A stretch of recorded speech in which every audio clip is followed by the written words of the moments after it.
Welcome to Tales from SYL Ranch Live, where everyone is entitled to my opinion. And I'm Bill Stone. Hey, happy to see everybody here tonight. Looks like I have 3 viewers so far. At least there were 3 concurrent ones at some point. This is what's going to become a weekly, just a weekly chat show. I'll talk with you about anything you want to talk about. I may have some things to talk about myself, as the as the thumbnail for this video indicates. I probably have something to say about what's going on in Seattle right now. But I will take any and all questions, comments, and nasty remarks. I will do my level best to respond to as many viewers as possible. You can tell me if I missed something, if I'm full of crap, or if I'm just amazingly hoopy-frood, which is sometimes what you hear. I am now, at this point, doing nothing but political commentary. Unfortunately, this week has had some interesting personal things going on where I have not been able to put out any kind of content, which is okay in some ways. It leaves me free to bring up that content right here.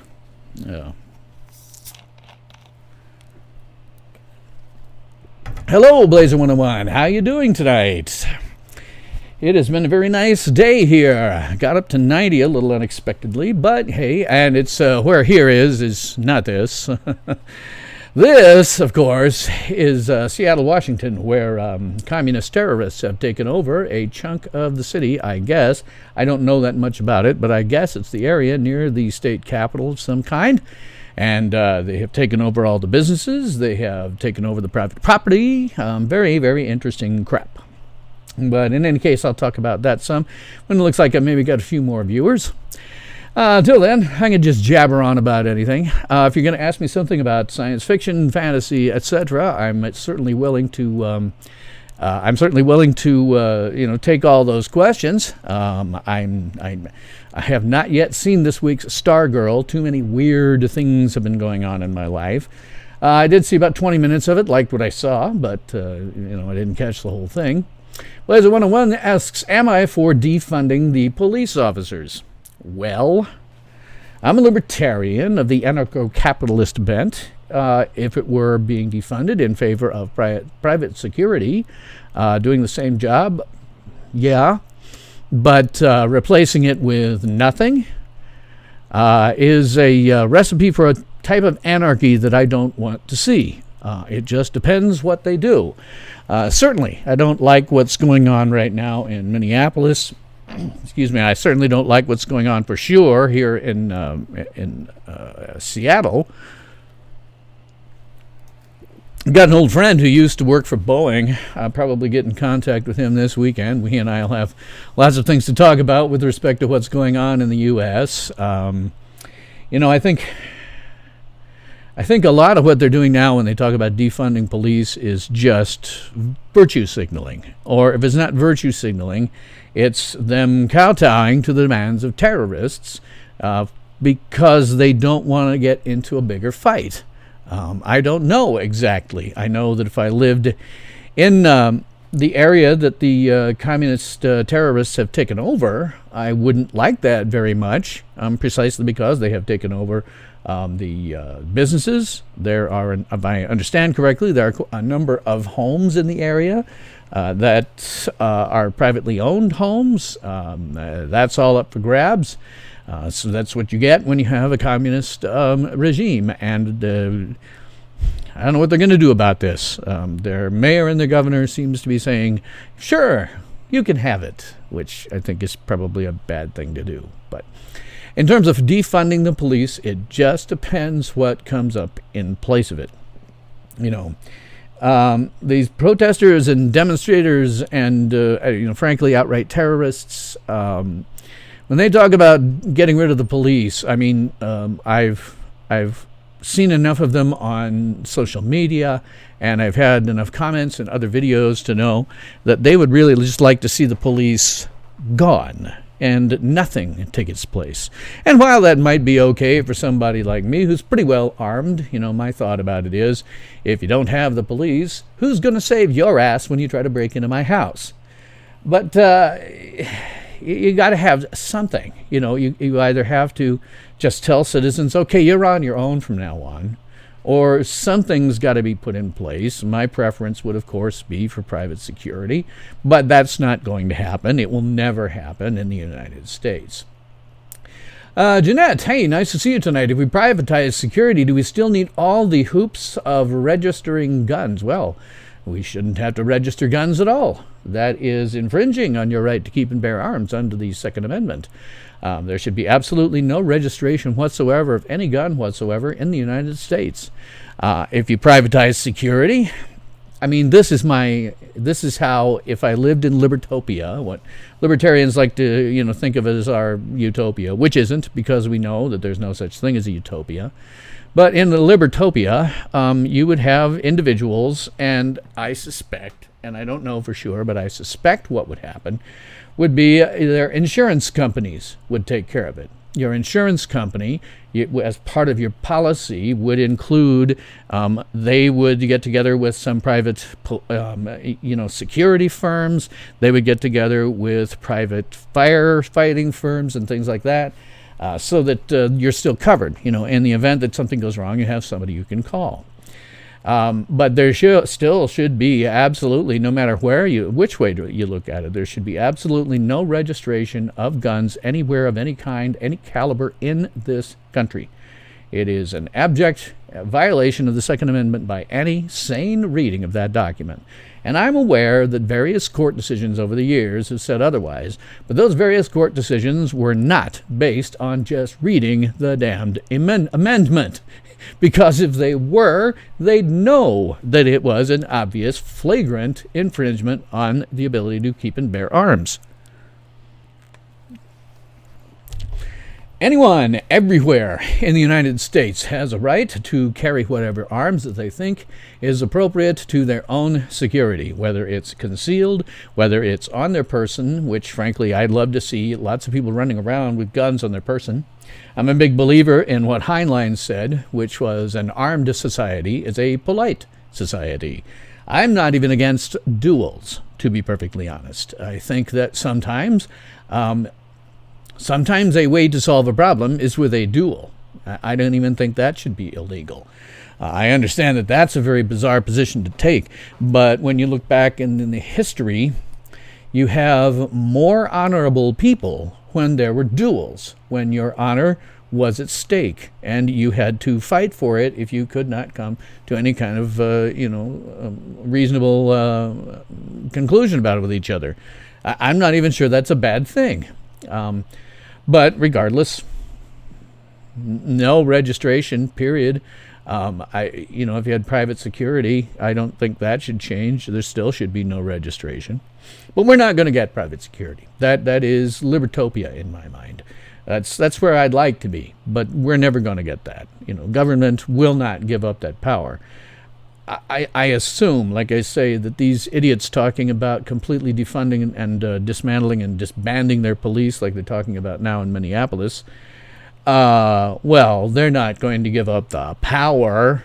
That's the whole thing. They're into power. They are inside of every politician everywhere is a tiny little emperor of the galaxy from Star Wars who screams out, "Unlimited power!" at all times. You can see it in what they've done with COVID. They have turned that into what was only supposed to be a couple of weeks into a 6-month affair, into its a 6-month, where we have, essentially destroyed our economy. We are now at Great Depression era levels of unemployment. I don't see that coming back because I can look around with my own eyes. Despite what you hear on the government statistics, I can look around with my own eyes in my own city and go, well, look at that entire strip mall. That's never coming back. Not that strip malls or malls in general were in any good shape to begin with, but it was where you still put a storefront in a lot of these places. But they're never coming back. Not ever. They are already gone out of business forever. You can't bring them back. They could not make their operating expenses. They had to let all their employees go and then let themselves go. I see this, I go to a chiropractor for some lower back arthritis that I've got. They're clearly desperate for clients, just absolutely desperate. I can show up there 10 minutes early and instantly get in to see somebody. So they clearly have that. Blazer 101, will Nancy Pelosi and Chuck Schumer give up their police officers after they're calling for Americans defunding the police? Well, they don't have to worry about police. They have their own private bodyguards. So, of course, they're not going to give those up. It's always been, and during my entire lifetime, it has always been the case that there are two tiers of justice, one for the people who are in government and one for the people who are not. Sometimes your people who are not can get rich and have threats against their person is a common thing to have happen. But they have private security as well. Because the reality is, people watch TV shows and they go, you dial 911, 5 seconds later the cops show up. Well, no. That ain't what happens. The cops do not exist to prevent crime. It's impossible for them to prevent crime, and that's why multiple courts, including the Supreme Court, have said that police have absolutely no responsibility to make sure that you're okay. The job of police really is to show up after the crime has been committed and then try to figure out who did it and bring them to justice. They don't prevent them, and that's why every human being should be armed and trained to use their firearms so that in the event of emergency they can put one in the head and two in the chest very rapidly. That's my general thinking about it. Hey, BWC 1976, great to see me back when I'm doing best. I don't know if I necessarily do it best, but I'd gotten to a point where, these terrorist attacks that are, by the way, ongoing throughout the United States. It's just the press has started getting tired of. They never covered it correctly as terrorist attacks, and I don't want to say that, because a lot of it has calmed down somewhat. So a lot of it has calmed down to where you do have primarily peaceful protesters. But if you pay attention to the police frequencies, as I do, the first responder frequencies, it's quite clear that they have lots of rioting still going on in lots of different places. What's happened on those first responder frequencies is people have gotten bored with them. You can turn into any given first responder frequency and you're going to find, some level of terrorist activity going on somewhere. It's just that, we've all, those of us who watch this sort of thing have all gotten buzzed in the middle of the night so many times.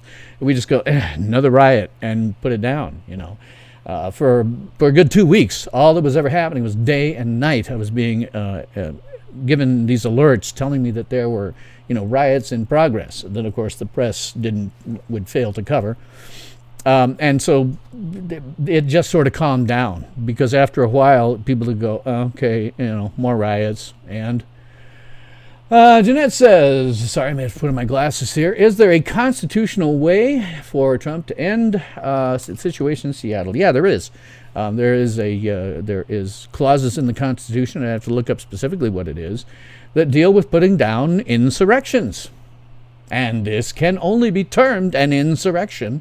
Constitutionally, I think it's perfectly reasonable that he could send in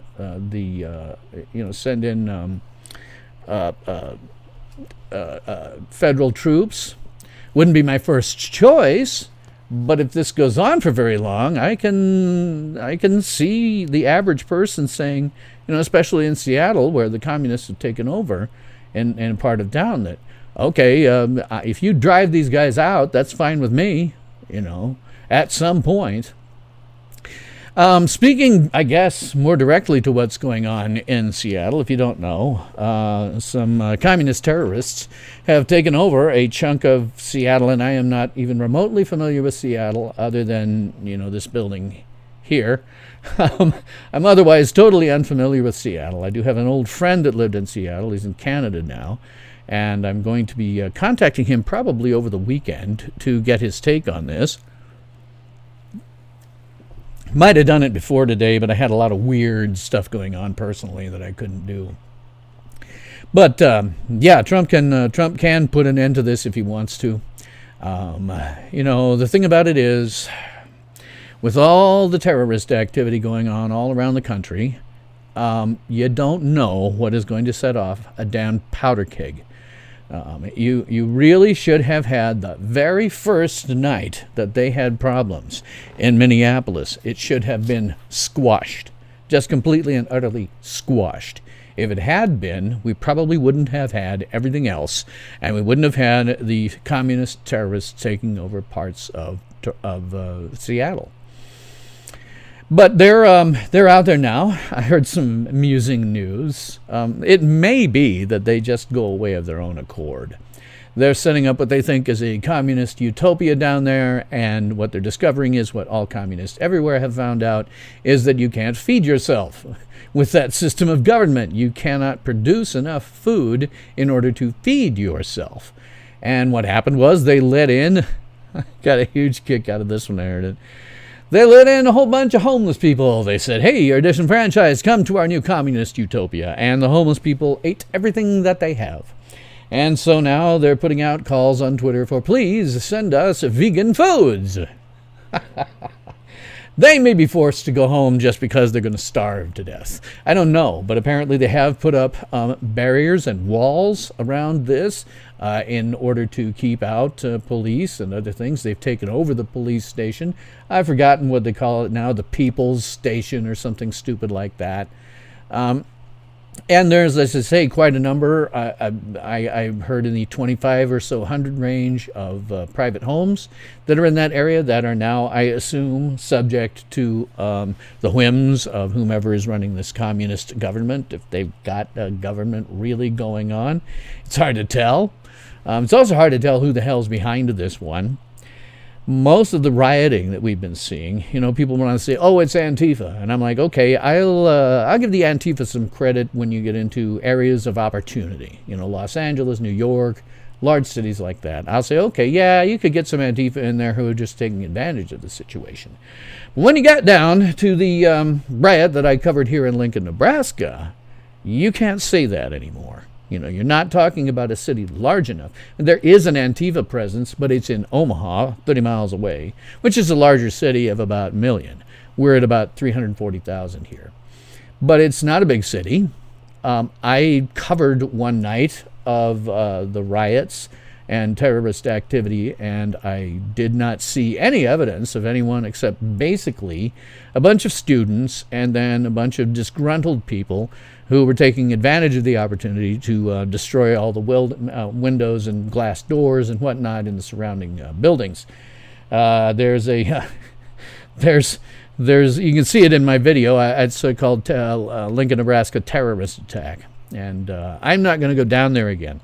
I'm a big believer in citizen journalism, which is why I went down there. I always say that if you want to get a real idea of what's going on, don't pay the slightest bit of attention to the press. It scrolls past in my lower third in every single episode. Nothing you see in the press is real. Nothing. You should instead watch citizen journalist feeds that are live, where they're in the crowds. Somewhere on YouTube, generally you can find lots of them. I spent 2 days covering the riots in Minneapolis and St. Paul, and then it just escalated to the point where I couldn't keep track of it anymore. But don't know where I was going. I lost my train of thought. Blazer 101, Bill, no police officers. Here comes the purge. Yeah, well, I think they have to replace it with something. In Libertopia, I'd like to see it be private firms. But we don't live in that world, and we never will. So I always, have to weigh a balance between what I would like to happen versus what I know is probable in the real world. And in the real world, they're going to have to replace it with something, because if they don't, if Minneapolis just disbands their police, that city will burn. Not to mention all of the calls that will go unanswered for assault with a deadly weapon, assault and battery. Guys who beat their wives would be free to beat their wives. Who would stop them? You could have, for example, if a woman was threatened and had a restraining order against somebody, they could just violate the restraining order and go creep on them or beat them up or whatever the hell they wanted to do. And there would be nobody to stop them and prosecute the officers. So you can't, just get rid of it. The reality is people do bad things to each other. I think it would be helpful a lot if people were allowed to just keep and bear arms. I would like to be able to go down the street with my trusty Kimber Custom Classic, a Accurized model 1911 pistol, chambered in .45 automatic Colt pistol. I would love to be able to just walk around, because I have a holster for that. Nice leather holster, gun belt, everything. Thought it was cool. Bought it at a gun show a number of years ago. I'd love to be walking around town with that on, but it's not legal. I have to have a CCW license here in order to even carry one at all. Not that I haven't, on occasion, avoided doing so, because I felt my life would possibly be threatened. And there's no way you're going to find me in a place or at a time when my life could be threatened when I'm not carrying. I don't care what the local laws are.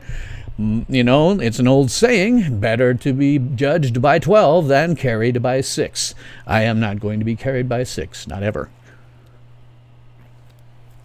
But if everyone could go as armed as they felt necessary, and we had women, this is a truism that I like to talk about. If you're in favor of gun control, which, by the way, is the wrong term for it, the correct term is victim disarmament. If you're in favor of victim disarmament, because that's what gun control does, it only takes guns away from people who are innocent and they are potential victims. If you're into victim disarmament, what you really mean is that you would rather see a woman raped, strangled to death with her own pantyhose, and then dumped into an alley before you'd see her with a gun in her hand. I think if you had widespread guns, stuff like this, a lot of things would just go away.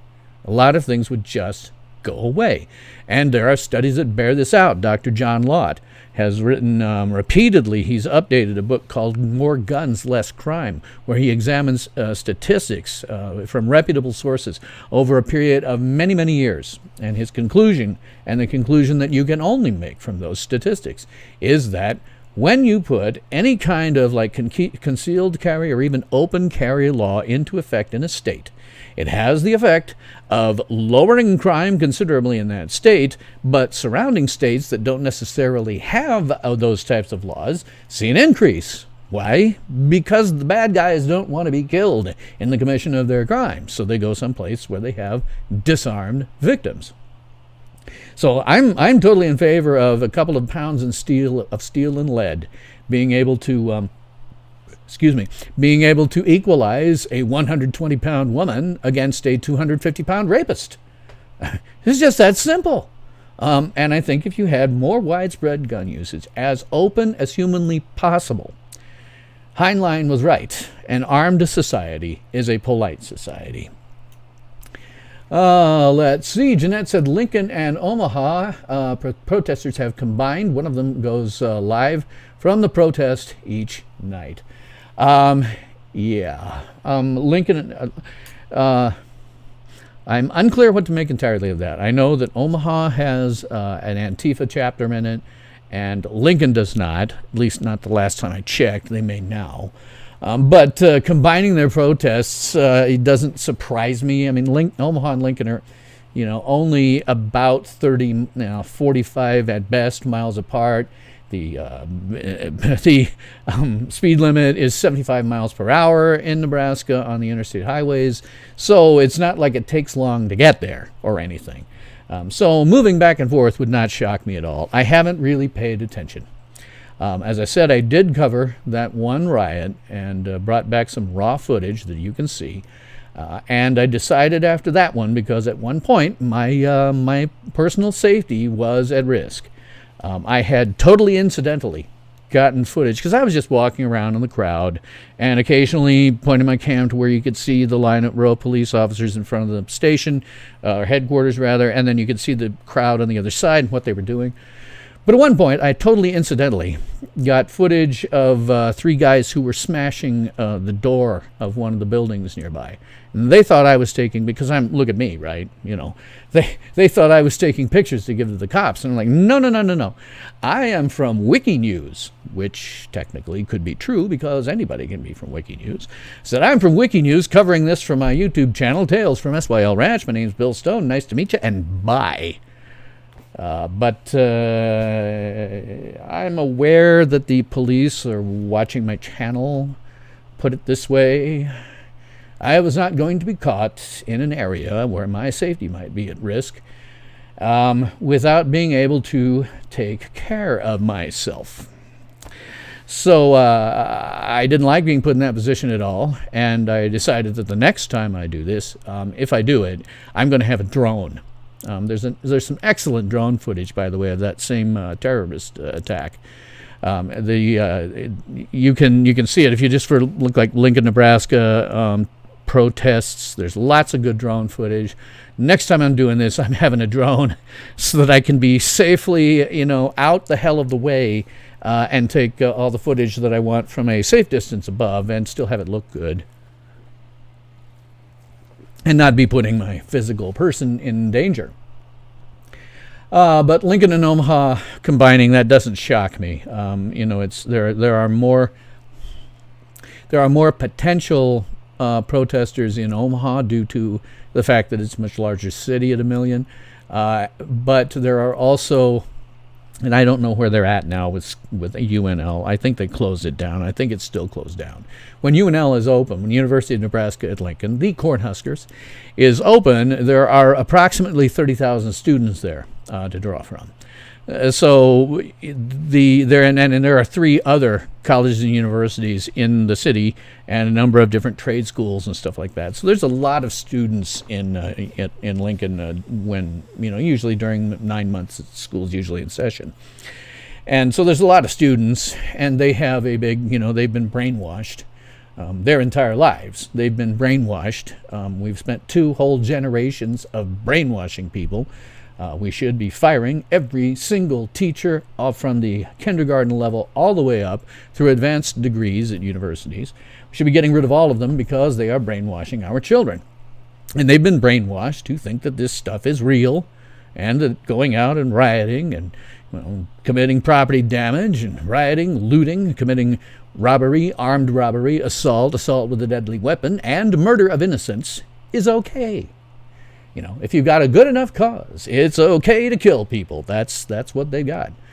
And it's no better. I don't want to say that what happened to George Floyd was good. I'm always coming down on the side of that dude was murdered, and the right thing was done. The people involved are now locked up or maybe made bail, I don't know. But they're charged with very serious crimes. The guy who killed him, I cannot imagine him going to anywhere other than prison, where he will not live very long, because the one thing that people in prison hate worse than child molesters is cops. But in any case, I think if he isn't, just judging by the video, it'll be just an absolute travesty of justice. But that said, you don't have the right to go and do all this other stuff that they've been doing. Blazer 101 says, Bill, look what happened to David Dorn. R.I.P. David Dorn. Yes. There's one closer to home for me. The terrorists murdered someone in Davenport, Iowa. Davenport, Iowa is part of what's called the Quad Cities, and it is a series. Davenport's probably the largest one, and then the other 3 are relatively small, but they're on the border of Iowa and Illinois, separated by the Missouri River. The Mississippi River. And I think there is maybe a college or a university there. I don't know. But there was a big thing in there where some girl's sister had been murdered by protesters. They feel like if they have something that they think is important enough, murder is fine. Murder is perfectly fine. Which is why what they're doing in here just really worries me. You're dealing with them unabashedly setting up a communist government, if you can call it that. I don't quite know what you call it, but they are, taking away people's private property. They are taking away businesses. They have, as I said, they apparently have some stupid Safeway that they took over and renamed, and then they ran out of food because they let in a bunch of homeless people. What a shock, They ran out of food. They may simply be forced to go home. Maybe that, just waiting, condemning them constantly and waiting for them to give up, because communism never anywhere has been able to feed its people. The number of people that died because of starvation under Stalin was shocking. Never mind all the stuff that he was doing in terms of just, purging people and getting rid of them. The number of people who died due to starvation was astonishing. And these idiots are going to be out of food, and they're not, okay. They don't understand the scale involved here. I live in a part of the country that is very rural. Where I live is not rural. I've spent time on my grandparents' cattle ranch when I was younger, so I understand the agricultural part of it. But in Nebraska, more than 50% of our population, we have about a 2 million population. Half of them live in Omaha, and then you got another 340,000 in Lincoln, about another 100,000 out in Grand Island, and then some smaller cities. But most of our land is agricultural, but most of our population is actually urban. So they don't understand the scale. They don't understand the scale whatsoever. They don't understand that grocery stores only keep about 3 days worth of food in inventory, and they do just-in-time ordering. Which means, okay, we've got computerized inventory. We can see whenever they scan something, right? Half of that is not just to look up your price, but it's to tell their computers, hey, we had somebody buy this thing. And when it reaches a certain level, they instantaneously then go to their suppliers for more. And that's for everything that you see in a grocery store. It is all just-in-time ordering. So there they are, thinking that they can go out on Twitter, which they have, and ask for donations of vegan food. And that is somehow going to replace the 3 days worth of supplies just-in-time ordering that your grocery store does. They have no idea of the scale. Just not a clue. As I say, it may just be that over time they are forced to go home because they got hungry, That, or they may start making forays into neighboring areas of the area that they've taken over. I don't know. That certainly is a possibility. They have armed people running around. They built walls to keep people out. The weird thing is, I think I'd been hearing for 3 years that walls are bad, or coming up on 4. I think I've been hearing that walls are very, very bad. And yet they've put up walls to keep out people they don't want in there, people who don't have their same communist worldview. So, but I will be interested. I have a friend who worked for a number of years for Boeing, and that's, of course, out in Seattle. I will probably be talking to him this weekend. Be nice if he popped in, but he probably won't. I'll probably be talking to him this weekend just to get his take, because he knows this city and I don't. I always pay more attention. Dalton Brazier says only Republican walls are bad. Yes, exactly. Yeah, when you're keeping out anybody but the communists, then walls are good.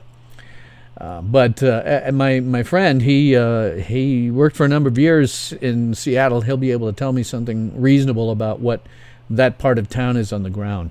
I pay a lot of attention to this guy. I have known him since high school, which means I don't even like to think about how many years that is. I've known him since high school. I went to him at the University of Nebraska for several years. He was in engineering. I was in acting at that time. And so he is an extraordinary globetrotter. He's been an absolute spendthrift his entire life, and he knows how to save money. And he doesn't have any kids, and his wife is an expatriate Russian from just at the tail end of the Cold War. So she knows how bad things can be, and consequently, I think, her expectations are a little lower than somebody who'd been born and raised in the Western world.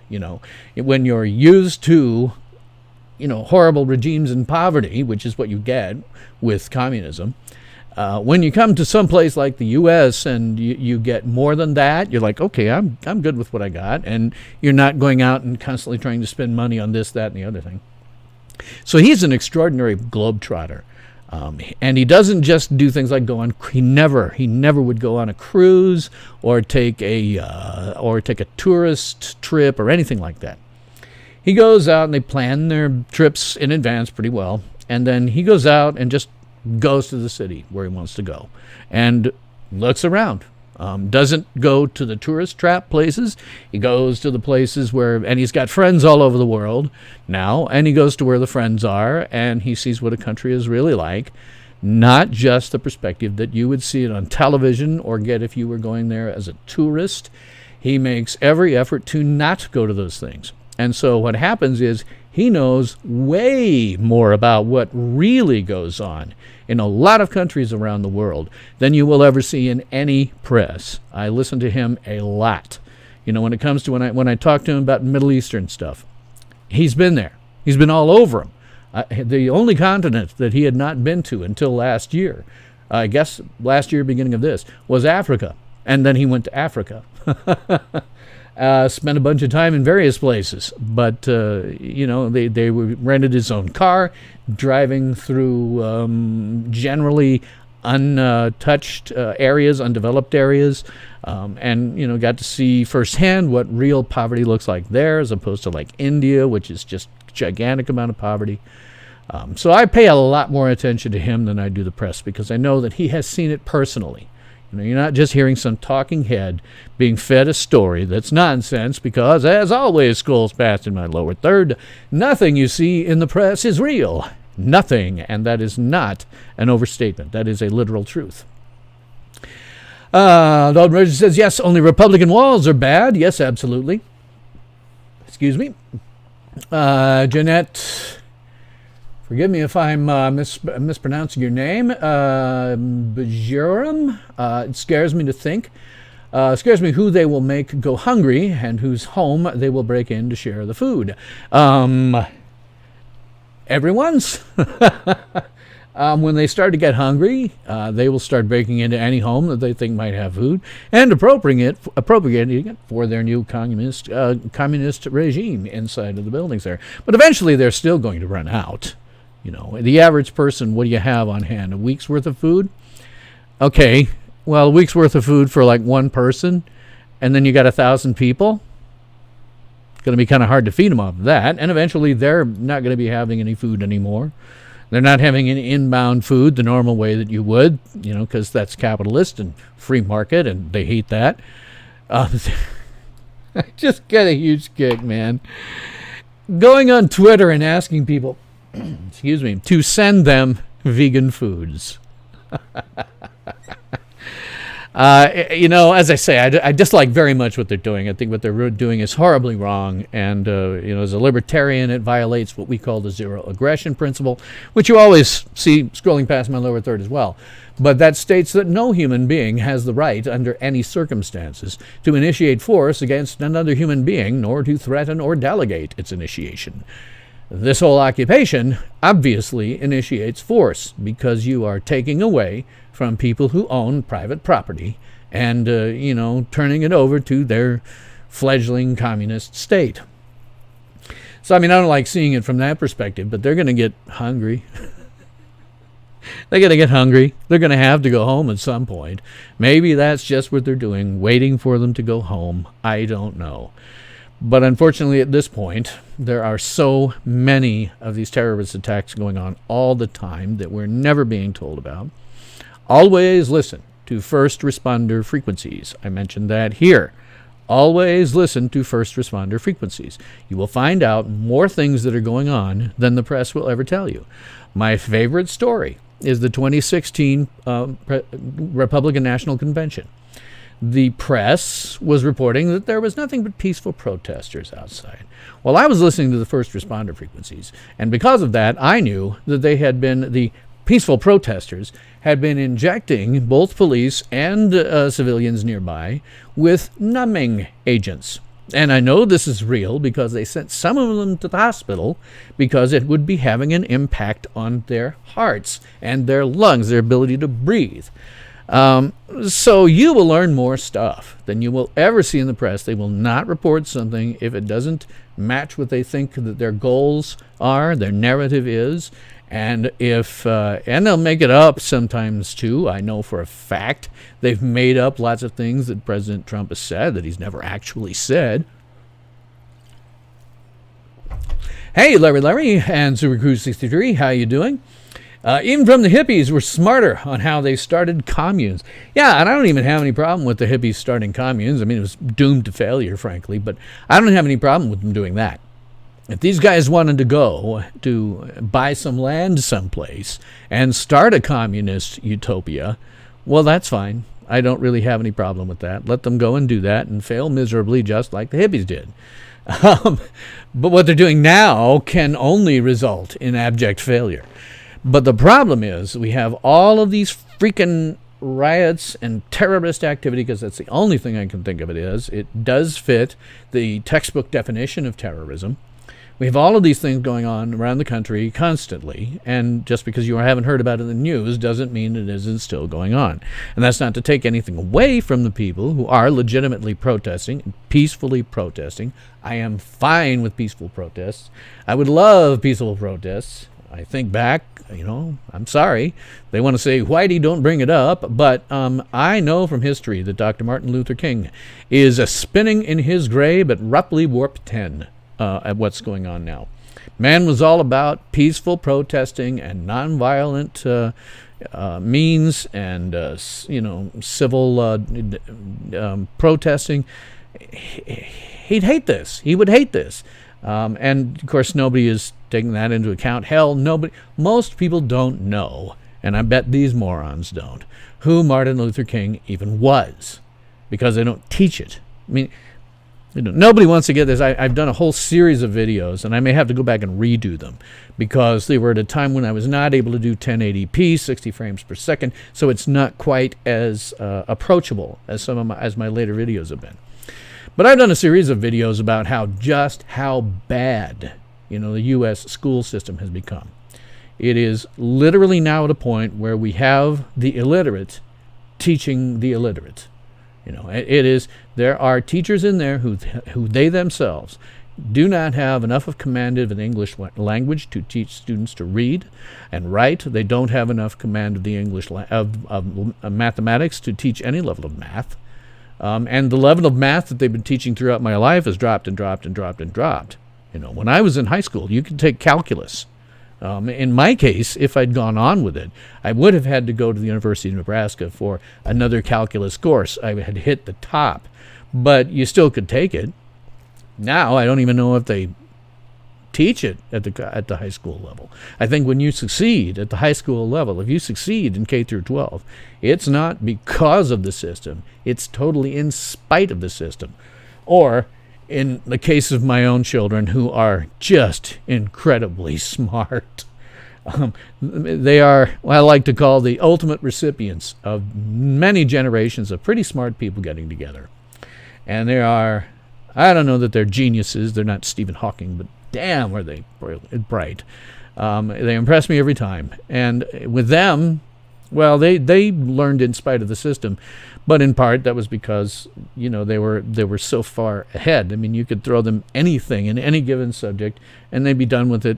They could get done with a semester's worth of material in 2 weeks. But if you learn anything today in the K through 12 system, you are doing so not because of it, but in spite of it. Larry says, I haven't seen a peaceful protest yet. I've seen some, but what you have to do really is pay more attention, as I often say, to citizen journalists who are on the ground live streaming, and pay attention to the first responder frequencies, because that will tell you exactly what the cops are doing and what they're seeing and who they're arresting or not arresting, because in some cases they have no choice but just to simply attempt to hold the fort. But yeah, it's been nonstop.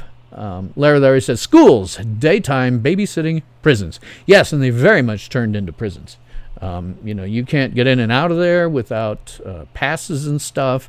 It's not like when I was going to high school where I just walked in. We just walked in, and there was never any chance of any significant problems happening to us. And frankly, if we just let at least teachers arm themselves, we really wouldn't have to worry about mass shootings at school anymore.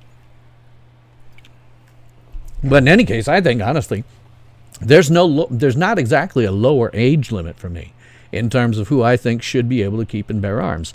I think every American has that right. I think every human being has that right, but it is protected under the U.S. Constitution. I think that any responsible man, woman, or child should be able to carry a weapon if they want to for their own personal defense.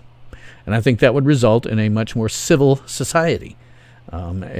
As I keep repeating him, Robert Heinlein said, an armed society is a polite society, and I believe that to be true.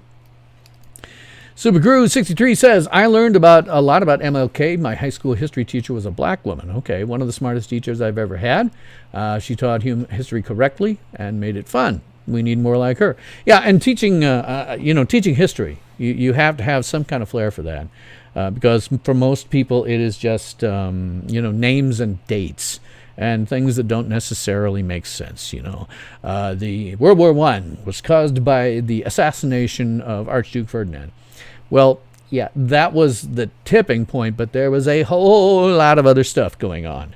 If it just been a normal time without all of this political and social upheaval going on around him, if you'd killed the guy, it would have been problematic, but it wouldn't have started a war, So history is a tough one to crack. I personally didn't learn much history to speak of, even when I went to school.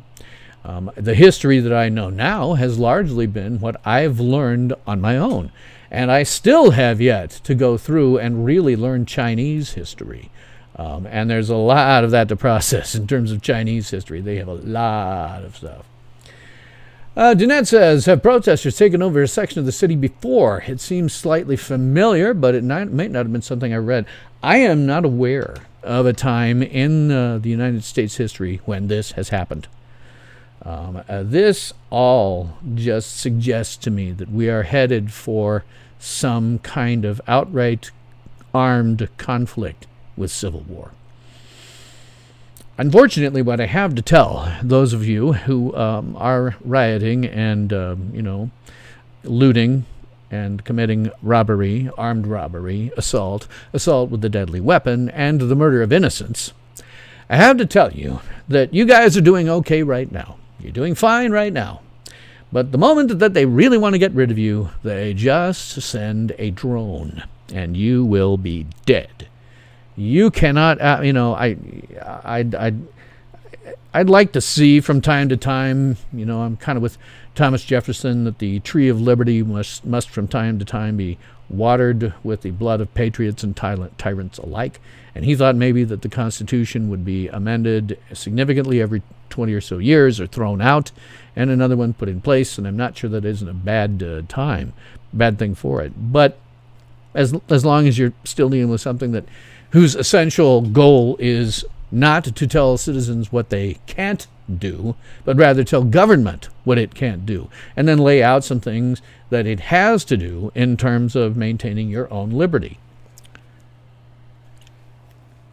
But I'm really not aware of any time in human history, not human, but in U.S. history, when this particular thing has happened.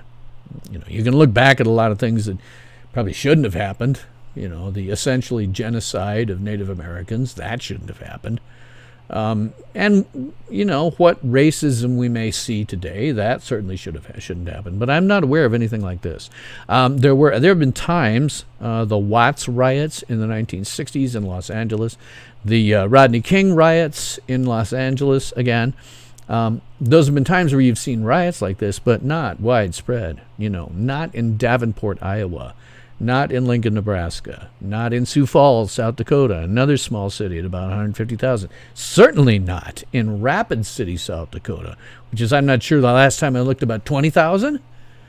I I mean, I guess they're getting students because they have a couple of 3 small colleges, there, but that's crazy. When I saw that one pop up on my first responder frequencies, I was really surprised. But I don't think we've ever seen anything this widespread. And the reasons for doing it. Now, I'm first to admit, I am an old, white, cisgendered male. I have never had any real racism directed at me. But by the same token, I don't know any racists. I mean, I've never met anybody who would say, oh, I want, the N-word dead or sent back to the plantation or anything like that. I personally, when I was teaching, I taught for 4 years at the place that shall not be named. And I taught lots of different nationalities. There was one particular African-American student who, he maybe wasn't the best guy. He wasn't the most talented guy when it came to IT, but he was an older guy, and man, did he give it his all. I mean, he tried and he tried and he tried. I occasionally would have to, I'm not have to, but I would occasionally tutor students, and I tutored him some. And he tried. He was trying. Usually in IT you figure, okay, if you have both the aptitude for it and the work ethic for it, because when you're IT, when I was in it, I was on call 24/7, 365 for 40 years, and that's how it works. But if you get the aptitude and you've got the ability to, really press yourself and work hard, you're going to do well. Now, in his case, he didn't necessarily have the aptitude, but by God, he was trying. And I think that maybe made up for the fact that he didn't necessarily have the aptitude. I had me and a couple of other instructors who would sit down with him and work things through until he understood. And man, was he trying. He didn't get the best grades, but he's the best student that I ever taught, hands down. As a student, as someone who was trying hard to learn this stuff, best one I ever had. Nobody worked as hard as he did. He really sticks out in my mind, but there were lots of others. A fair number of Asians. We had some people who had come from countries like Pakistan and India. Man, excuse me, I'm going to have to turn my mic off for a second. Pardon me, I got a frog in my throat. In IT, we have a rather extraordinary number of people, not even immigrants. They're just here on visas, H-1B visas, that are from Pakistan and India. And oh my God, their work ethic. These people come, and I get it, they come from totally impoverished countries. They come here, and for what salary they're making, they don't spend much of it. They work hard for it. You want them to work extra hours? Not a problem. Anything that you want, they will do, because they know the alternative is going back to live in a crappy hellhole. And so they have an extraordinary work ethic, and I've never had anything against them. If I'm going to be working with people, I'm like, okay, I know this guy over here, this guy from Pakistan, he's going to work his ass off. I don't have to worry about stuff getting done. He'll get it done, so I don't have any problems with those.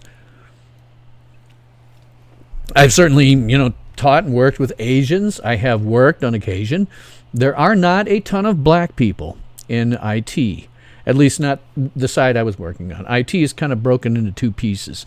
One's programming, and then there's infrastructure, which is all the hardware that, the programs run on. I was always in the infrastructure side.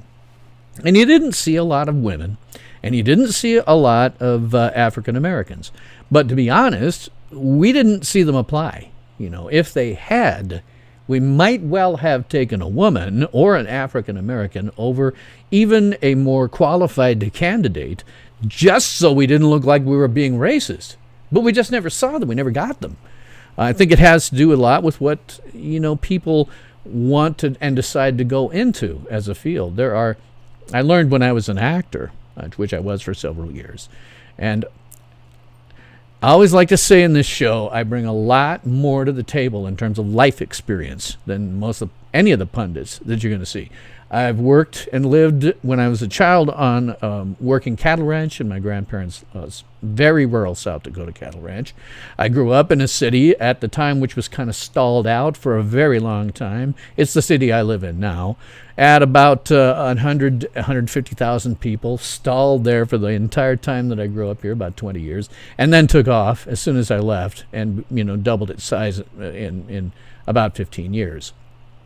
But I grew up in a city that size. I have lived in towns as small as 1,000. I've lived in Chicagoland for about 10 years. So I have, I think, a fair amount more life experience to draw on when making my various decisions and looking at the world. It's not just sitting in a major metro area and kind of getting... It was described to me when I was an actor. I was taking a film class, and the instructor was from New York City. And he was struck by two things. One was the fact that we're very friendly here, always have been. Not as friendly as maybe they show on Stargirl TV show, which is treating us very nicely. But maybe not quite that friendly. But we're very friendly, and he was struck by that. And he was also struck by how provincial, this is his words, New Yorkers are. They have a very limited worldview because they never leave the city. And so they think that what's going on there is going on everywhere. They're the center of the universe. I know I'm not the center of the universe. Trust me, I'm aware of this. And so it gives me a different perspective. I don't go immediately assuming that just because my life experience is one way, that anybody else's is going to be any different. Let's see. So, this thing going on in, behind me at this fair city. I'm going to be very interested to talk to that friend of mine who worked for Boeing for a number of years and see what he has to say. I think he'll be talking about, he's more of a leftist. He'll be talking, and we can still get along. He's one of those people who's not so rabid. He doesn't have a belief system that's so rabid that he will not ever possibly consider any alternative. In fact, I've been able to change his mind on a couple of occasions. He's been able to change mine. We exchange ideas like rational human beings do. But then I've known him since I was 15 years old. And I'm 55 now. You do the math. But I've known him since forever, and so when I can get into those kinds of conversations, I suspect that the next time he's going to talk to me, it's going to be from some leftist perspective about what they're seeing in the U.S. versus anywhere else. What they say they're fighting for now is, what they're saying they're fighting for now is the end of institutionalized racism. What does that mean? I'm serious. What does that mean? You want an end to institutionalized racism. Okay, well, I come at this with an IT perspective. I have an IT background, right? You give me a new project, and I say, okay, what are we going to have to do to make this work? What is the time frame? What are the milestones we have to make in order to make this work? What is our estimated time that we're going to have this up and running? So, how do you go institutionalized racism? Okay, let's assume for a moment that it exists, but I don't think it does. Let's just assume that it exists. What is the deliverable? I mean, how do you go from this very nebulous thing into breaking it down into details that could actually be worked on? Nobody knows. Nobody has the slightest clue, and I'm not even sure what these idiots' end game is. What is the end game? If they were going to make their perfect world, what would it look like? I have no idea, and I don't think they do either.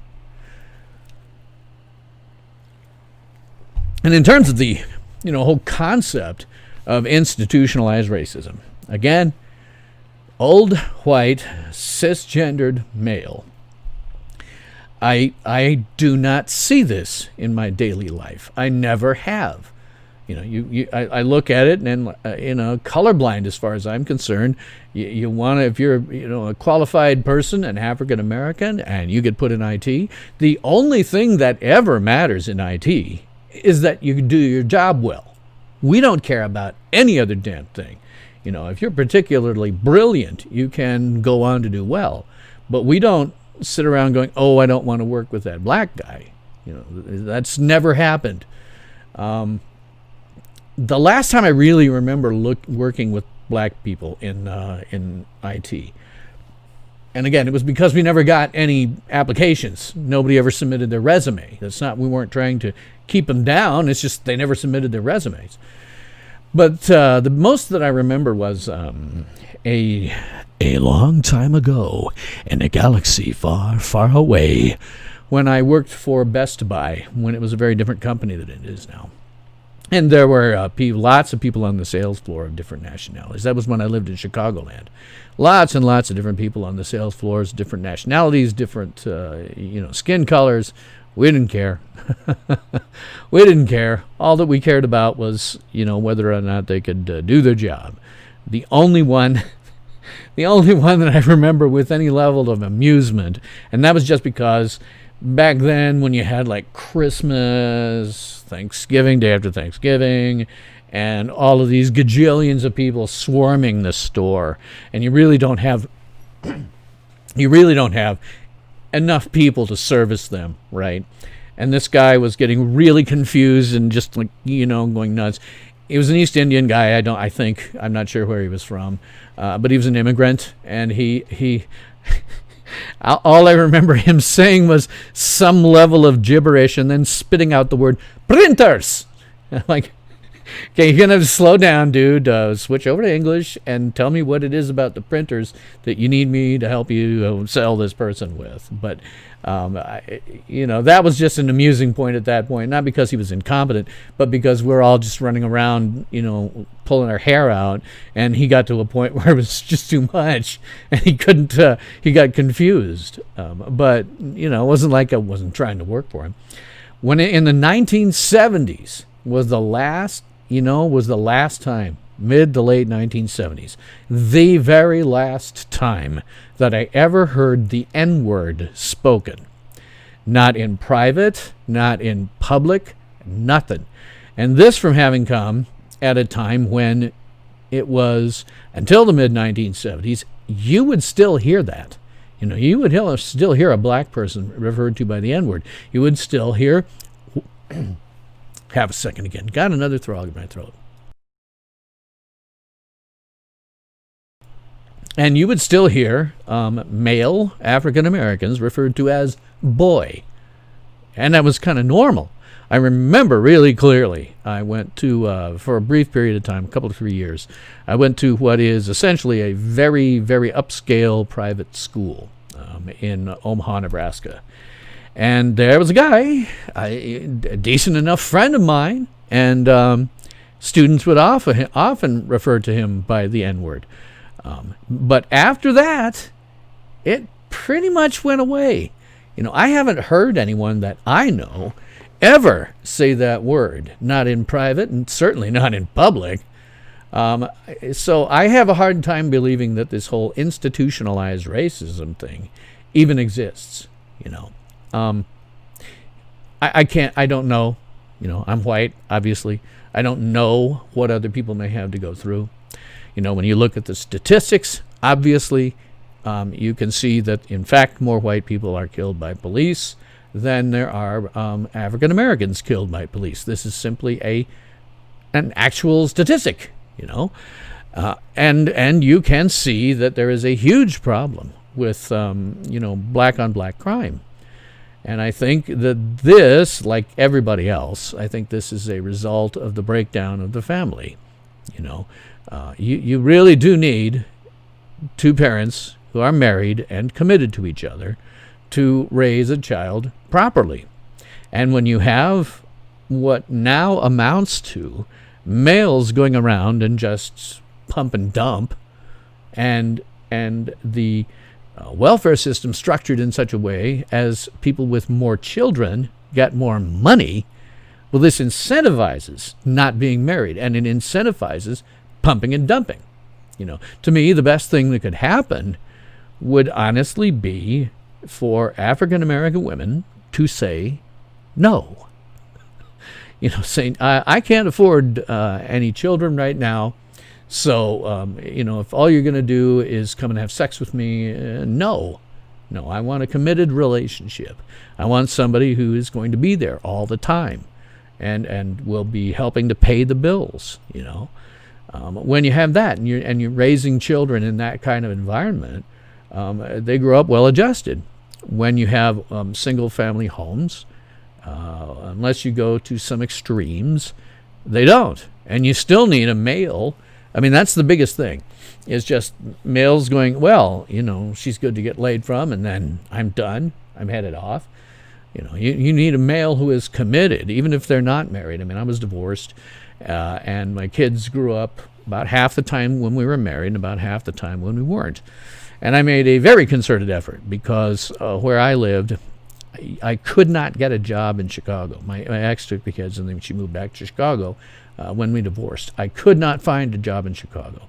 Not because there wasn't positions, but because I could not simultaneously work and pay my expenses and pay my enormous child support. So I just couldn't find a job there. So the best I could do was Des Moines, Iowa, which is like 5 hours drive. Oh, God, do I know that piece of stretch of I-80. I can tell you every blade of grass on that stretch of road. But I was still committed. I still said, okay, I'm going to go see my kids at least once a month. Often it was 2 or 3 times a month that I drove out there 500 miles each way, 5 hours rather, each way on my own dime. So that I could see my kids, so that I could see them in their, you know, if they had dance recitals or if there was a football game and they were in band, I was always out there. And so it takes that sort of level of commitment in order to, you know, still raise your kids so that they're well adjusted. But when you have a situation where it's, okay, on the female side, it is incentivized to have more children because you get more money. And on the male side, well, they just screw you, get you pregnant, and leave. You know, there's a lot of that going on. And it's screwing up children growing up today. And it is extremely prevalent in African-American communities. Hate to say it, but the statistics are clear. And I think you'd have a significantly less crime rate if they just were being raised to be responsible, normal human beings, you know, and that takes a couple of parents who are committed to doing that. And when you don't, you're going to have problems. The kids develop in such a way that they're not well adjusted. To me, that is the biggest problem. I may be wrong. I'm white. It's not like I had to go out there every day and, you know, see what a black person faces. I don't know. But I mean, if you look at something like Asians, right? There was utterly institutionalized racism when Chinese started coming to the United States in the 1800s. Just an extraordinary amount of racism. But they're doing okay.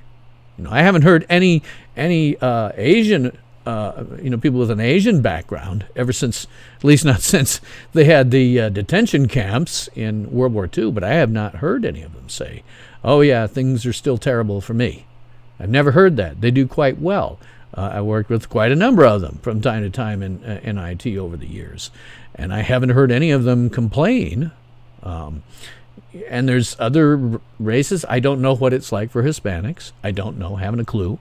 But again, that's not the voice that you see raised here. You only see the voice of African Americans being raised here. I just don't know what to make of it other than to say nothing I've seen says to me that there is institutionalized racism. Are there individuals who are racist? Oh, absolutely. Absolutely. KKK still exists. The American Nazi Party still exists, although they are a small number of people and growing smaller all the time. When I was born, there were more of them by far than there are right now, and it's from my perspective, it's easy to see that things have come a very long way, and the only reason that people think that it has deteriorated is because they're pointing the cameras at these guys. You know, if you don't point the cameras at them, they don't have any power, but now that they've started pointing the cameras at them, they can say, oh, look, Trump got elected. It's gotten much worse. No, it hasn't. I know this for a fact. I'll be right there with you. Drop of Truth, just half a second. I know for a fact that it's just, I lost my train of thought by calling out to Drop of Truth now. But I look at it and I go, I don't see it. African American voices are the only ones that you're hearing. So are you saying that there is some kind of institutionalized racism, but only against them, and not all of these other races who are doing just fine? It may just be, guys, it may just be that life kinda sucks for everybody. It may just be that you have reached parity with white people and life just kinda sucks. Unless you're Jeff Bezos, life just kind of sucks. You're living within a budget. You have to, it's bad sometimes. God, the number of times I have in fact gone myself 4 days without food because I didn't have any money to pay for it. And the food banks, believe it or not, want money. So I've gone 4 days without it, and I know what the onset of starvation feels like, because 4 days is enough for that to happen. You start to get really damned desperate. First off, you start to get sick, and then you get really desperate to the point where catching rabbits in your front yard and skinning them and cooking them starts to sound like a good idea. So these idiots who've taken over here, well, eventually they're going to have 4 days without food. And then they're going to start to starve. What that may mean is they start attacking outside of where they currently have holed up and started their own communist country. But it also may just be that they give up and go home. I don't know which way it's going to fall. Drop of Truth says prostitution is replete with a young woman with daddy issues. The absence or demeaning of father is destructive to any family. Yeah, the thing about prostitutes and strippers, I used to from time to time, that friend I mentioned that I've known forever and used to live in Seattle, he and I used to be sort of fans of Loveline, the radio show Loveline, back when it was Dr. Drew and Adam Carolla. Because they'd get a caller on, and she'd mention she was a stripper, and they'd put her on hold and then say, okay, I'm going to bet $5. Let's see, sexual abuse, age 12, by an uncle. And they'd say, okay, let's go back. Tell me, were you sexually abused at age 12 by an uncle? And they'd go, yes. Yeah, there is a huge number of people like that who have severe daddy issues or severe psychological damage by virtue of having been molested in some way at an early age. And they end up on the stripper pole, or they end up in prostitution, or they end up doing porn. That is not something... I have never met a woman who said, yes, my goal in life, when I grow up, I want to be a porn star. Or when I grow up, I want to be a stripper. That never happens, right? It's only because they have issues. And typically what's going on is, psychologically, I know a little bit about this, what's typically going on is they're trying to act out what happened to them, but in a controlled fashion. If you're raped at a young age, you have no control over the half of the thing is control more. And so when you don't have any control over it and you don't seek treatment, then, excuse me again, I'm sorry, my voice is. If you don't seek treatment, then what happens is later on in life you have serious issues.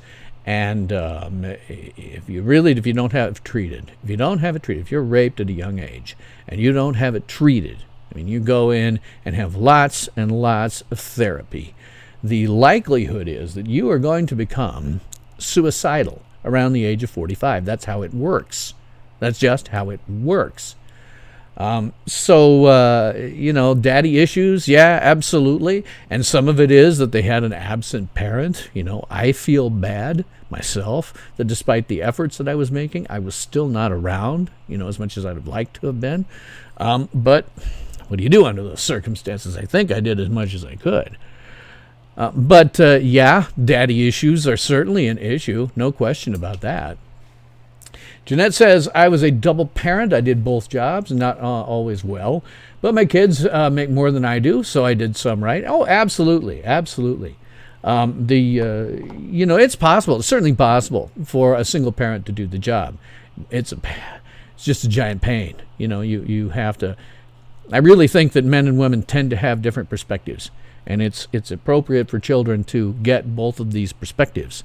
And particularly with different genders. I think boys need kind of a male role model. Girls need kind of a male role model.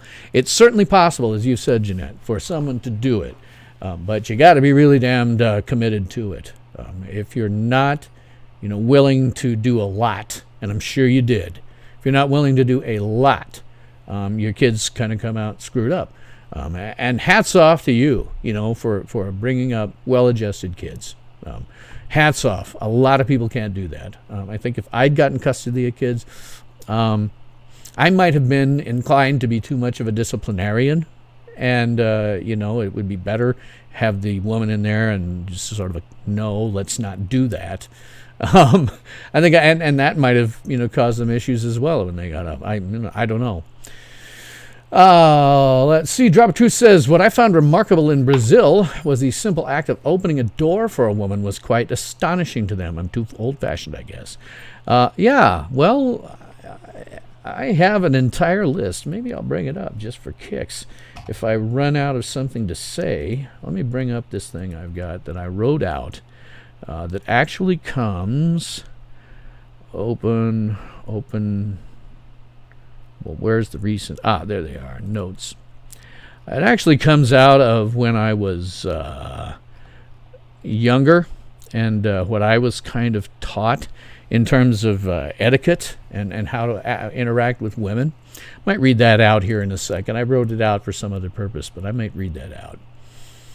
Marshall, nice to see you tonight. And no, I cannot start over. It is now an hour 15 into the end of the stream. So no, you'll just have to watch it later on demand. So, but again, I don't see this institutionalized racism. I don't see it. And, when they go around talking about how cops are targeting black people, man, one of the things that you learn when you're listening to first responder frequencies all the time like I do, that's where I get a chunk of my news, is first responder frequencies. When you're listening to first responder frequencies, it's not like they're going, sometimes they don't even identify the race of someone that they're making a call for. Sometimes they do because they may have done something that's, bad enough that they have to give out a description like that.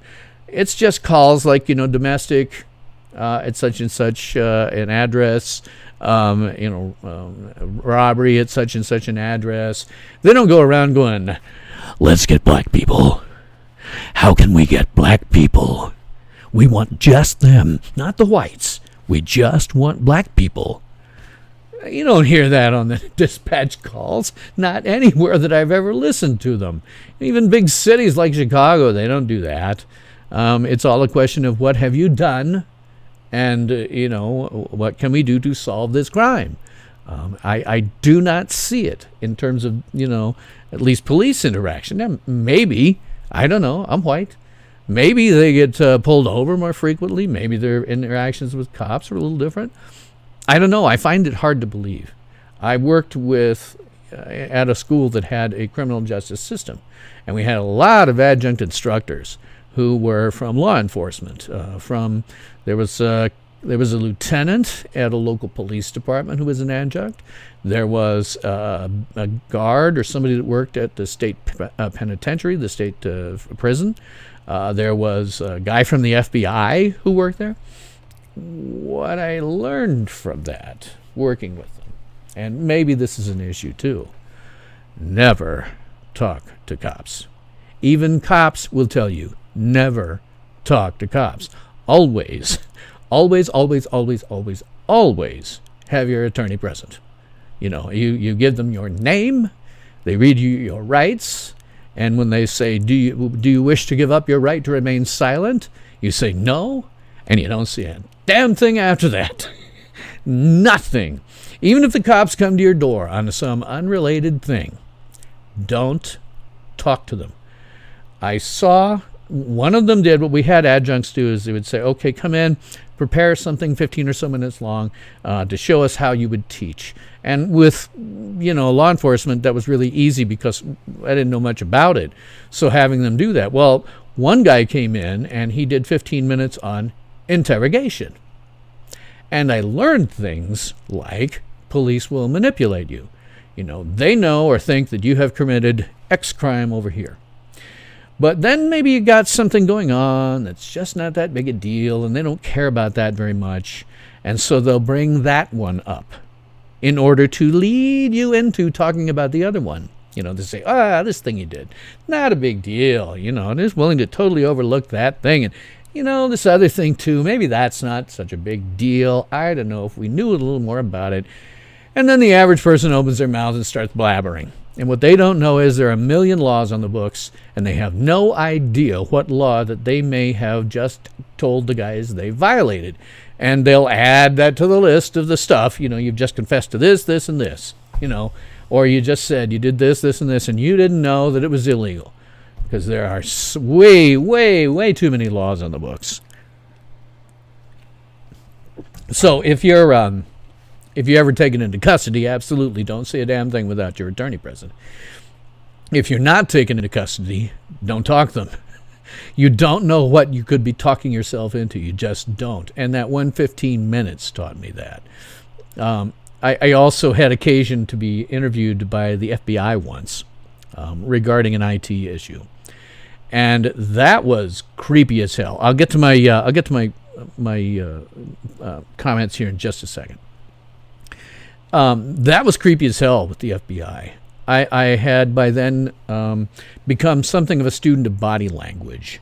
I'm not an expert by any means, but I do now know some tells that you have about people as to whether they're not being truthful about something or not. Well, these guys, of course, they'd been trained in that. They knew what to look at me and see what my body language looked like. But they'd also been trained to not give out any of their own body language. So they would sit here absolutely still with no expression on their faces while they talked to me, and they watched my body language, obviously to me, staring at my body language, absolutely still without giving out, not even moving their heads. They were trained to do that, just sit here and look at you. That was creepy.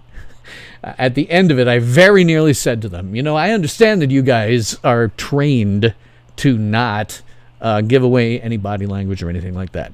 But from time to time, maybe you need to stop and scratch behind an ear or just slightly shift your position in your chair, because it's if you know something about body language, it's so creepy.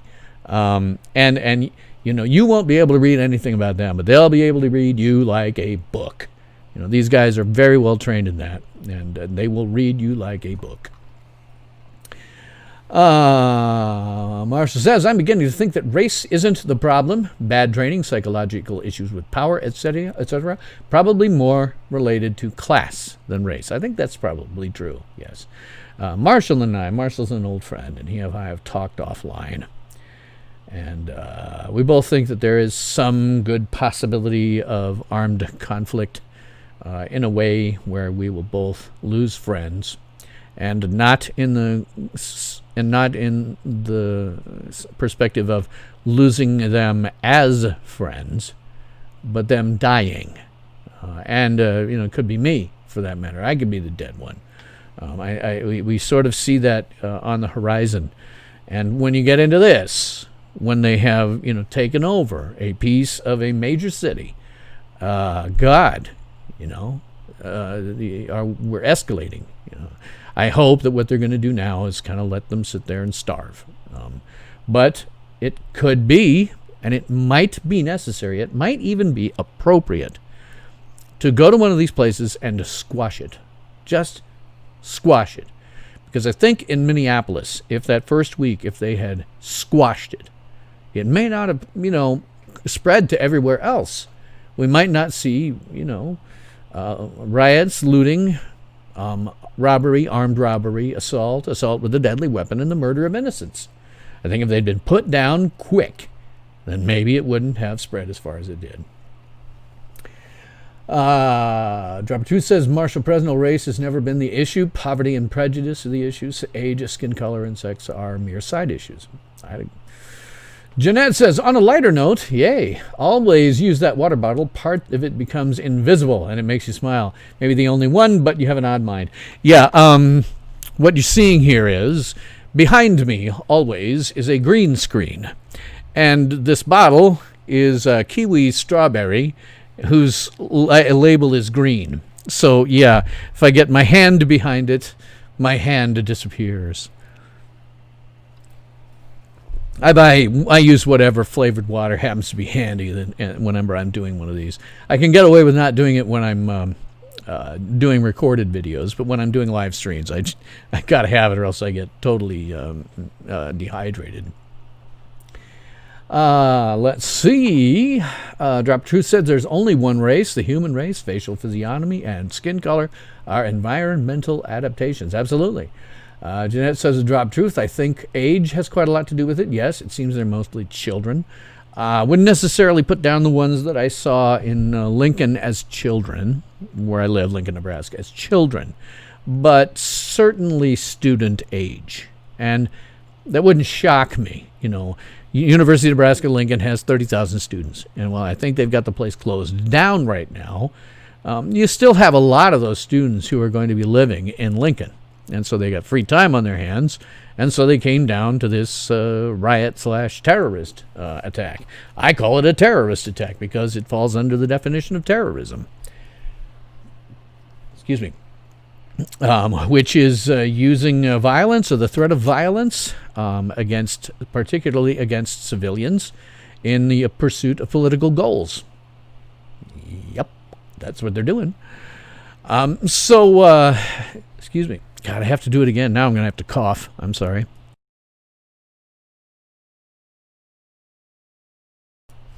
I wasn't even swallowing the water wrong that time. So, but yeah, they're definitely younger. They're definitely much younger, at least where I've seen them. And so they have a fair amount of time on their hands. They have been brainwashed since almost the day they were born, certainly from the age of 4 or 5 when they started going to school. Brainwashed actively in schools by their supposed teachers. Brainwashed extremely actively if they went to college or the university somewhere. Just brainwashed until they believe that things are really, really bad. And I just got to go, do we have, segregated drinking fountains? Do we have colored-only drinking fountains? Do African Americans have no access whatsoever to the same things that the rest of us do? No, they do. It may very well be that if you come from a poorer background, certainly I didn't, I was middle class, but if you come from a poorer background, it may be more difficult to afford to go and do a college degree or something like that. But that's a problem caused by government. Before government was guaranteeing student loans were pretty cheap. My father, he got his doctorate all the way through. He didn't have a single loan.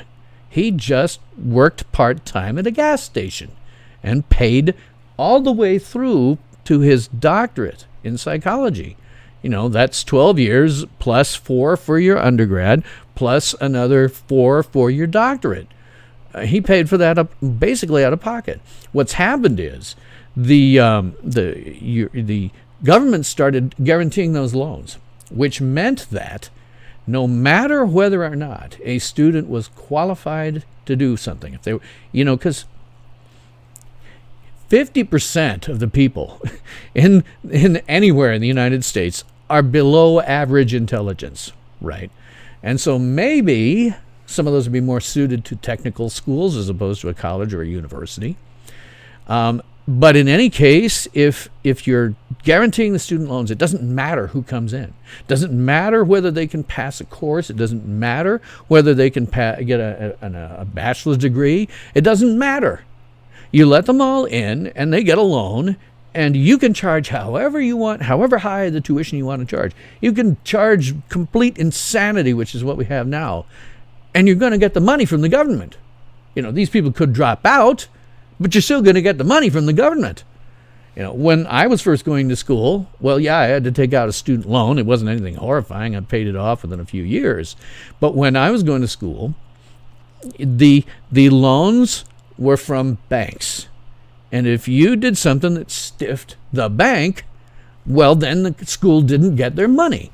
They were guaranteeing what you were doing.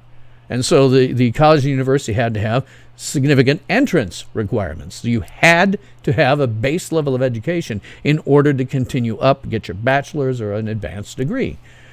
Now, the only schools that have those are very expensive specialty schools. Both of my kids have gone to places like that. One is currently getting her doctorate in psychology and paying quite a lot for it.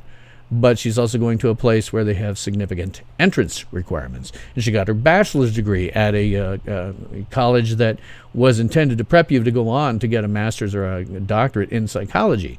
And this was a very specific school, and, so she had to have, in order to get that doctorate, the place she's going now had entrance requirements that you must have done this, you must have gotten this kind of grade.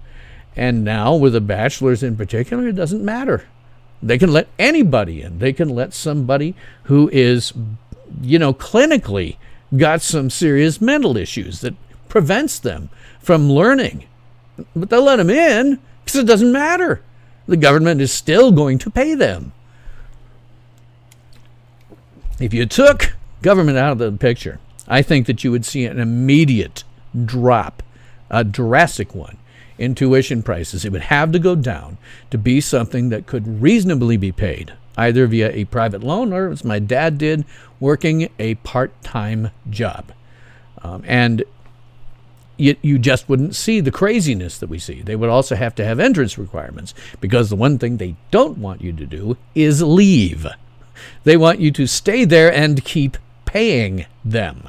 And they don't want to get stiffed because you quit partway through and they're not getting the money from your lender anymore, and so they have to know and care about who gets into those schools. Kind of behind on my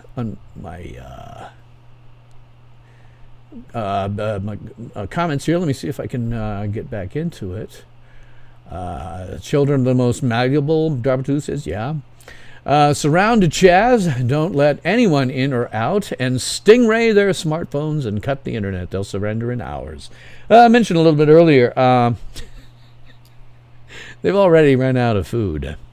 Apparently they had, an average supermarket in there, a Safeway, I think, that they let a bunch of homeless people in. Well, guess who ate all the food? So now they're going out on Twitter and asking people to send them vegan foods, not understanding for a moment the scale that would be necessary. You'd have to bring in, as they do with regular grocery stores, you would have to bring in semi-loads every 3 or so days to feed these people. I think it's very possible they're going to leave because they got too hungry. But as Marshall says, we could certainly do some technical stuff to drive them out, no question.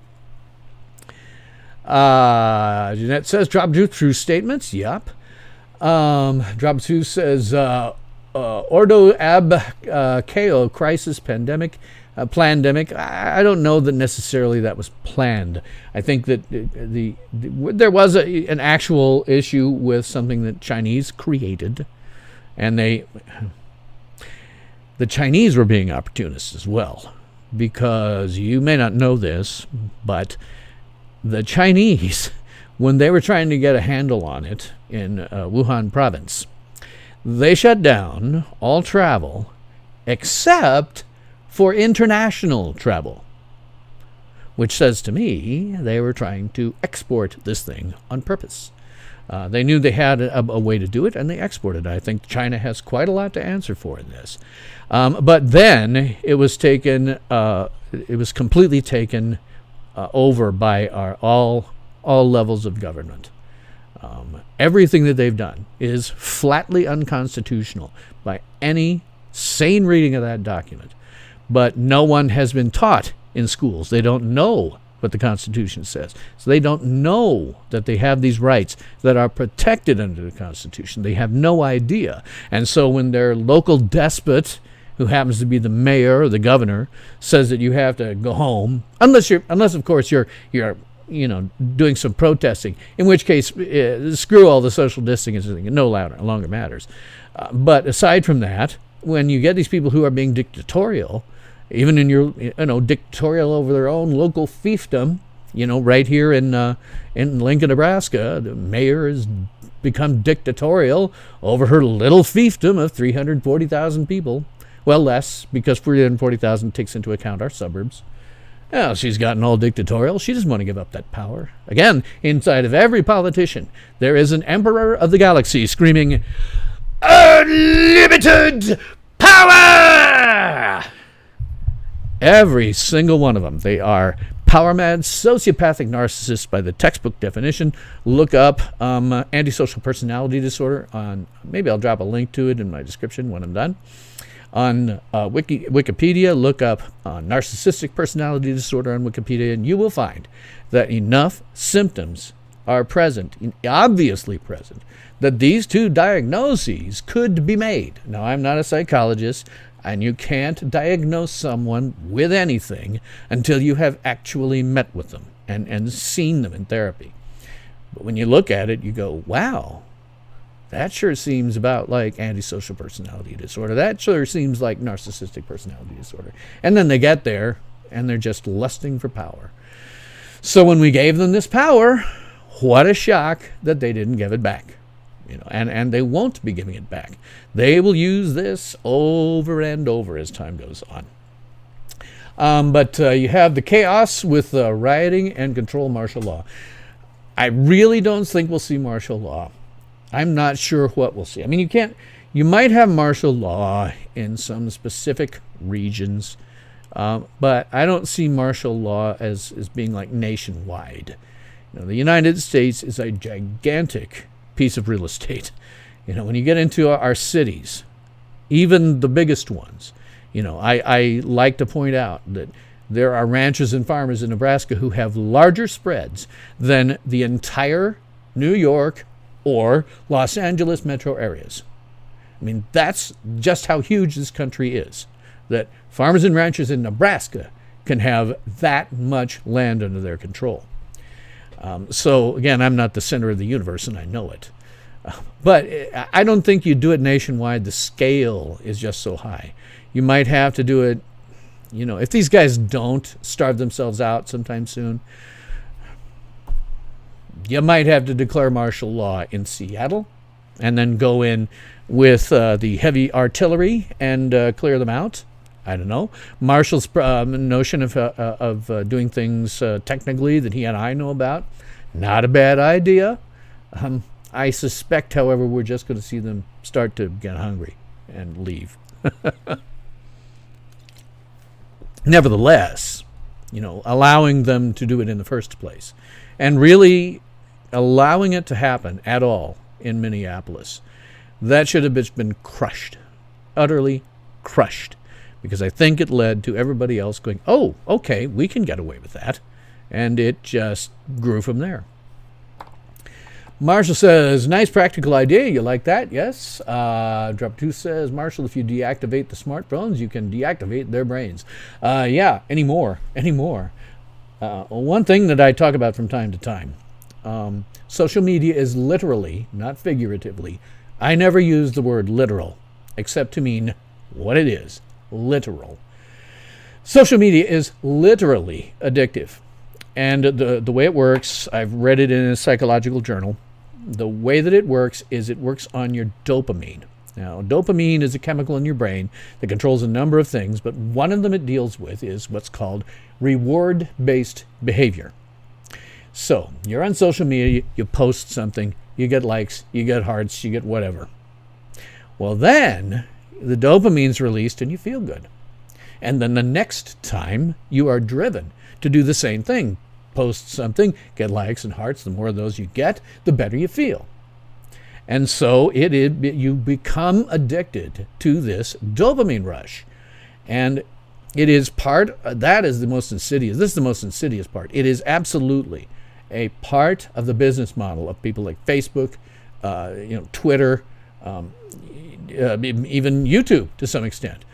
It is part of that business model. I tell you honestly, when somebody posts anything nice that I have to say, and some of you will, if you post, unless I seriously disagree with what you're posting, I will give it a love. That's on purpose, because I know how this works.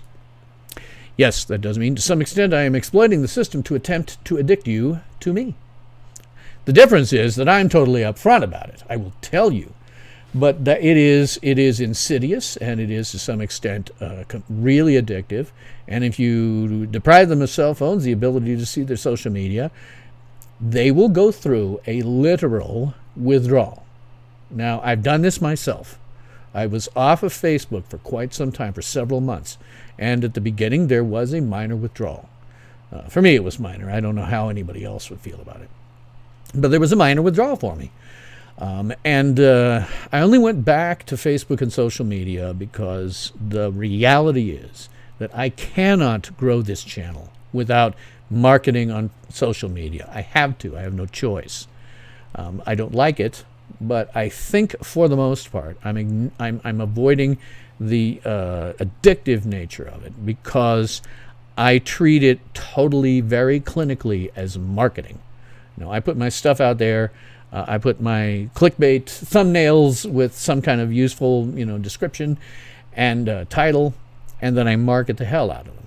Now, anybody that likes me, I don't care whether you give me a heart on Twitter. I don't care. I only care because if you do, I will add you as a friend, and you'll probably add me back, which means I'm going to have more eyes. That's my approach. My whole approach to social media is, how can I use this to market myself? Let's see. Marshall says, when they come out, give them to the FBI under the charge of fomenting an insurrection, which is a federal charge. That takes the governors and the mayors out of the charging equation. Yes, Marshall is absolutely right. There is a constitutional method to deal with this. This is an insurrection, and they are fomenting more of it. This is, under the Constitution, something that can be dealt with at the federal level, up to and including federal troops if they want to. And in this case, I think they're going to get very hungry, and they're going to come out. But there is nothing that would stop a president from utilizing military force if they thought it was necessary. Jeanette says, ooh, I like the way you think. Yeah, Marshall is one smart dude. I've known Marshall, I don't know, since the early 1990s. He won't admit it, but Marshall is one of the smartest guys I know. He is one of the two smartest guys I know. The other one being that old friend of mine that worked for Boeing as a forensic engineer. This meant that when they had a plane crash, they'd take all of the debris, put it into a hangar, stick him and his team in there, and then they would figure out why it fell out of the sky. Marshall is operating at a very, very high level. No question about it to me. Yeah, as you posted on Facebook with me. Oops, sorry, I got to get back to you. Dang it, I moved. Tactics A+, strategy F-. Yes, they don't seem to have any real strategy to think about this. Let's see. Marshall Prop 2 says, don't give the federal government more influence. Let the states work it out, a truer Republican ideal. And as Marshall says, the states have shown that they will not prosecute. Look at New York City, Fort Worth, here in Lincoln, Nebraska. They are not prosecuting. In fact, I happened to talk to a police officer after that riot, just totally incidentally. And they said that what they had done after that riot was simply to, instead of trying to protect the outside of the police headquarters, they went inside and turned their backs on the protesters. Just let them go. And they certainly weren't doing anything in terms of trying to prosecute the night that I was there. I mean, how could they? How could they? You have this angry mob of people who are so stupid as to when they the cops throw out a tear gas canister, they'll pick it up and throw it back. Or if the one time that really blew me away, they threw out a flash grenade, right? Damn things, they kill babies when SWAT teams chuck them into them. It's bad. And they would grab these things and throw them back. I'm like, you idiot, You're going to get your hand blown off, you stupid moron. But they're not prosecuting. Mayors and governors are so far just rolling over. Whatever they say they want to do, whatever these people say they want. Seattle, the mayor has rolled over for them. The mayor hasn't gone, hey, wait a minute, you can't take a chunk of our city. They just said, okay, we'll roll over because institutionalized racism.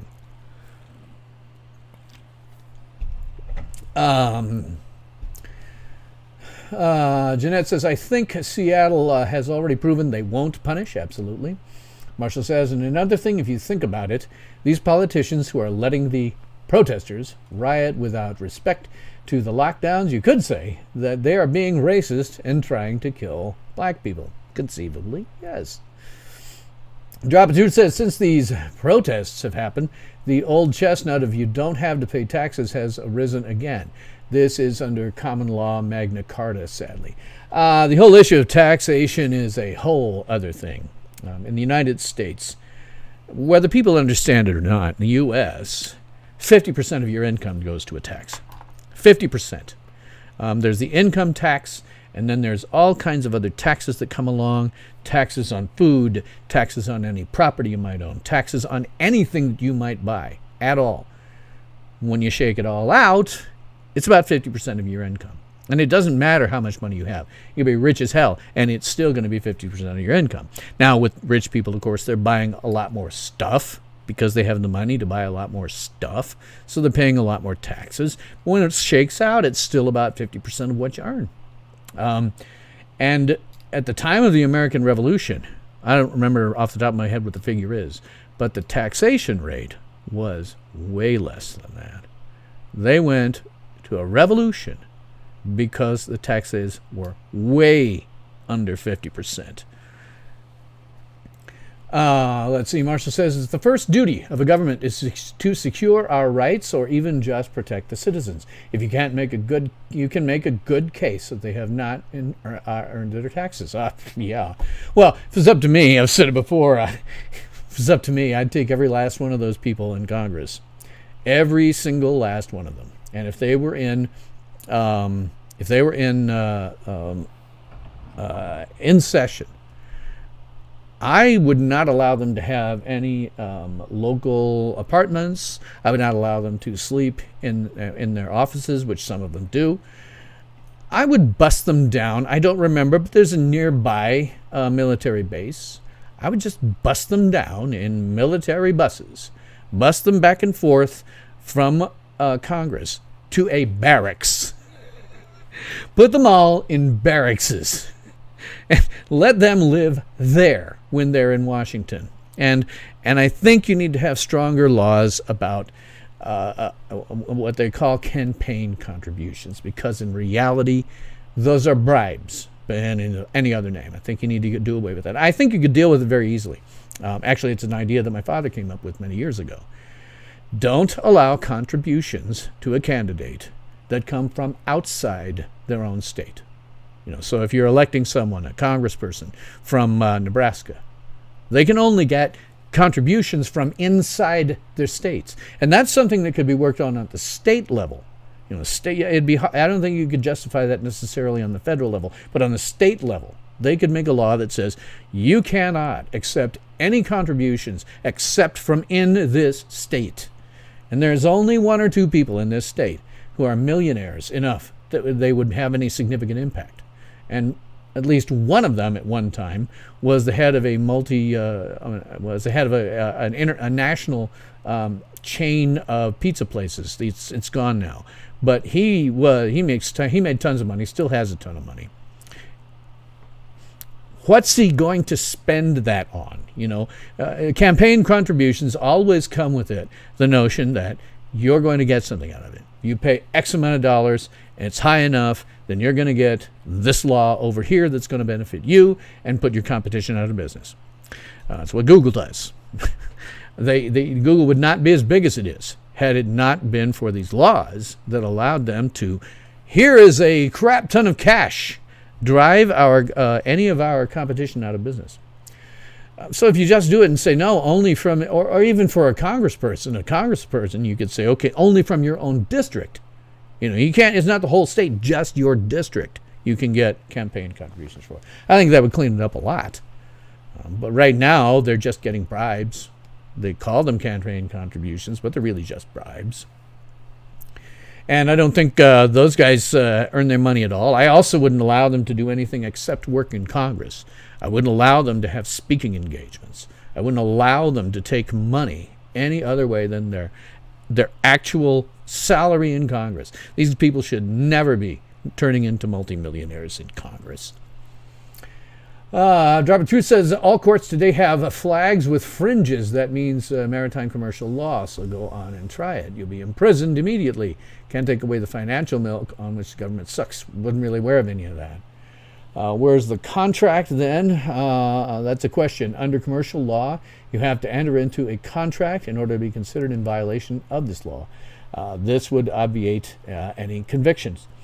Well, the whole thing is a giant mess. And it's become a giant mess since, let me give you a little history lesson. The Constitution of the United States no longer matters. It hasn't mattered for most of my life. It hasn't mattered, in fact, since before I was born. The Constitution actually lasted about 18 months, and then it started being violated. Now, the people back then, Thomas Jefferson is my favorite politician, president, thinker of all time. I think he was brilliant in terms of what he wanted to do and what he brought to the table. Brilliant, brilliant guy. But he made the Louisiana Purchase. Now, the Louisiana Purchase includes the part of the country that I'm in right now. But the Louisiana Purchase was not constitutional. There is nothing in the Constitution that talks about adding territory to the United States. It was assumed that if we had more, then we'd have these areas that would voluntarily join the United States. There is no language in the Constitution that authorizes buying anything. And I know why he did it. They got the Louisiana Purchase for a song, just an absolute song, doubled the size of the United States at that time for nothing. So I understand why he did it, but he still tried to get a constitutional amendment passed to make it so that it was constitutional. And he himself said that he thought the Louisiana Purchase strained the Constitution to the breaking point. And then you get around to Abraham Lincoln. And while he did some good things, he also suspended habeas corpus. He also smashed the printing presses of people papers in the North that disagreed with him. He created a country where one did not exist before. Under the Constitution, the United States is a united bunch of states. About the only thing that the Constitution really says is you can't do taxation between states, and we will, if an event of war or something like that, we will present a united front. But states were always intended to be far more powerful than the federal government. And what Abraham Lincoln did was create a United States that is now a country. He did that. That is all on him. There is John Wilkes Booth shouted Sic semper tyrannis, death thus always to tyrants, for a reason. And it wasn't racism. It was because Lincoln had taken what were a bunch of independent states that had a loose organization and turned it into something that was now beholden to a federal government. I think he put the nails in the coffin of the Constitution. And you get a little later, you get into FDR. Nothing he did was constitutional. He had to stack the Supreme Court in order to get enough judges to say, yes, we'll go along with this. I think he lowered the Constitution into the grave. And every politician since then has simply been crapping on it. Crapping on the grave of the Constitution. 99.9999999999999999999% of what the federal government does is flatly unconstitutional by any sane reading of that document. Let me go back here. Let's see. That's a question under commercial law. You have to, Jeanette says, I pay taxes because I like being more honorable than the government, but someone has to be the adult in the room. Yeah. I'm generally, as a libertarian, generally against taxation, period. Again, that's my version of libertopia. But then there's the world that I live in, where we're never going to get libertopia, and I get that. So as a libertarian, you go, well, okay, maybe there are some justifications for certain types of taxes, but you probably pay 8 times more for any good and service in the United States than you would if we didn't have taxation at every level of production. So suppose you want to buy a pencil, right? Well, to get that pencil, you have to cut down trees, and there's a tax on that. To get the trees from point A to point B in order to do something with them, you have to put them in trucks. There's a tax on that. And then to get get it put into some kind of manufacturing, there's a tax on that. Anywhere along, and finally, when you finally get the pencil out, there's a tax on that. And then you have trucks that take the pencil to the store? There's a tax on that. And then you pay for it. And there's a tax on that. And there's some estimates that if you didn't do that, if you didn't have taxation at every single possible level of production for every single good and service in this country, the price would be 1/8 of what it is. Does the federal government need taxes to go along? Maybe. They used to, until the, forgotten the amendment name where they started levying income tax at the federal level, but until that didn't happen until the beginning of the 20th century. Up to that time, they made their money off of tariffs. And there are certainly some things that I think we could do with tariffs right now.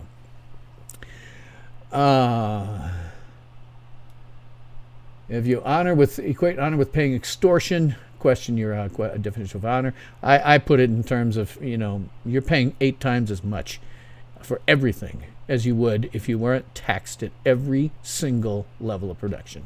Because they don't just eat those taxes. The companies who are involved with those, well, they pass it on to the customer, ultimately. So you're paying a ton of money that you wouldn't have to pay otherwise. Let's see. Drop Truth says, you should be asking Woodrow Wilson. In Australia, our Constitution was destroyed by former PM Go Whitman in 1974. He was removed by the Crown. The Constitution was never repaired. You have no common law. Well, I'm sorry to hear that. To be honest, I have a hard enough time keeping up with U.S. politics. I do try to keep up with something else going on in the world, pay a little bit of attention to what's going on in Europe right now. But for the most part, I'm like, unfortunately, that's your problem. We got enough. We got, terrorists taking over a chunk of Seattle. I have enough problems. And it's not really my business. I understand the United States being as heavy-handed as they are in terms of impressing their, showing military force and whatnot, and inducing other countries to do what the U.S. says. I get that it's sort of we become your problem, but in terms of our politics, I can't really do anything about what your internal politics are. So I'm sorry about that. I try to pay some attention, but God, I got enough going on. Let's see. Jeanette says, I hold up, I end of the deal, and they only sometimes do what we voted them to do. Very rarely. Again, you have to remember, these are not normal people. They really aren't normal. They're not like you and I. They are power mad, sociopathic, narcissists. They suffer from severe mental problems. They suffer from problems that, did they not go into politics, they would need serious therapy and probably medications for. They are not normal people. And so they are driven always. When you look at what they do, they are driven by acquiring and maintaining, as long as humanly possible, as much personal power as they can. And whether they do something for you is probably more, has more to do with whether you bribed them or gave them a campaign contribution of sufficient size. Marshall says we need J. Marshall law. I will take over and leave alone anyone that leaves others alone. Yeah, absolutely. Oh, God, I'm still behind. Let me see here. I lost it. Okay. He was brilliant. Andrew Jackson was pretty good. Yeah, Thomas Jefferson, Marshall says, was brilliant. Beyond brilliant. Yeah, I agree. My summary of Lincoln's errors is incorrect. Okay, I'm happy to be corrected. Drop of Truth says, isn't it curious that two presidents, Abraham Lincoln and Andrew Jackson, who tried to create a national gold-backed government-issued currency, were shot and Jackson survived? Well, the federal government is empowered to deal with currency, but it doesn't. It has farmed that out to a non-governmental agency. What am I blanking on? The Federal Reserve. It sounds like it belongs to the federal government, but it doesn't. I would say what it does is unconstitutional. The government is supposed to deal with those financial matters, not them. Let's see. PK says, what's up, buddy? The vest is back. Oh, I always have the vest. The only difference is when I'm doing a live stream, I don't button it up. The vest is a little constricting on purpose. It makes me look a little bit thinner. When I'm doing a live stream, I can't keep that up for 2 hours. The federal income tax, Marshall says, started with the 16th Amendment, ratified in July 1909. Federal Reserve started 4 years later. Yeah. Drop of Truth says, how are tax-exempt trusts and foundations even legal? They're local tax haven. Bill Gates donates $3 billion, the tax he should have paid. I disagree. The problem with me when you get into corporations of any kind is it's a problem because they legally decided that a group was the same thing as a person. A corporation is legally defined and in law as a human being. And a corporation, therefore, has the rights of a human being. Well, rights are not additive. You and I have inalienable rights. A corporation is not a person. And it caused a huge, huge problem, in my perspective, by making a corporation legally a person. Because what that does is give a haven for people who do bad things. So if you have a company that dumps toxic waste into the drinking water, right? Well, you can fine the corporation, but the people who made that decision, nothing happens to them. Doesn't have to. Maybe if it was a big enough fine, and it rarely is with big corporations, maybe if it's a big enough fine, they'll fire somebody. But for the most part, they just get off scot-free. Now, if you didn't have them defined as a person, then the people who made the decision could be gone after.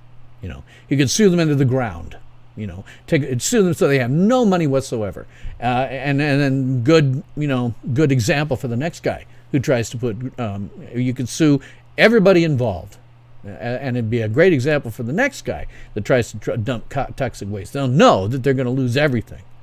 As it is now, by treating a corporation as a person, it's a problem. I don't have any problem with Bill Gates giving away a lot of money. I don't even have a problem with him earning a lot of money. There are some ways that he earned it that you probably wouldn't know about unless you're in IT, the way that he went about it in some ways. But I don't have any problem with him earning money or anybody else as long as you don't force somebody to do something they don't want to do in the process. As long as there's no initiation of force, I say get all the money you can. But in terms of the taxation, the richest people in the world pay, or in the United States, pay almost all of the taxes. They are the largest percentage of people who pay taxes. I don't think you can tax them anymore at this point without causing them to just say, "Oh, that's fine. I'm out of here." Look at California and New York. Huge taxation. And people are leaving New York and California precisely because of that, especially people who have money. Let's see. PK says Trump has to win or there's going to be problems. Dang it. Okay. We win the House back and Trump wins again and we can make real changes. I also want to see the looters in my city, Minneapolis, prosecuted. Oh, God, I'm sorry to hear that you're in Minneapolis, PK. Listen, buddy, I have to tell you, if you are around when they dissolve your police, get out. I don't know what'll happen. I don't think it'll be good. They have to have a plan to replace it with something or your city is going to burn. Right along with St. Paul across the river. It is going to burn. And you are going to need to be the hell out of there. Find some place to bug out to. Find relatives out of the area to go live with or who will take you in for a while. Because given what we saw and is still seeing in Minneapolis, your city is going to burn to the ground. And that's just the reality of it. Marshall says your Lincoln summary is correct literacy. I'm sorry. Drink some more, Bill. Okay. I didn't catch that.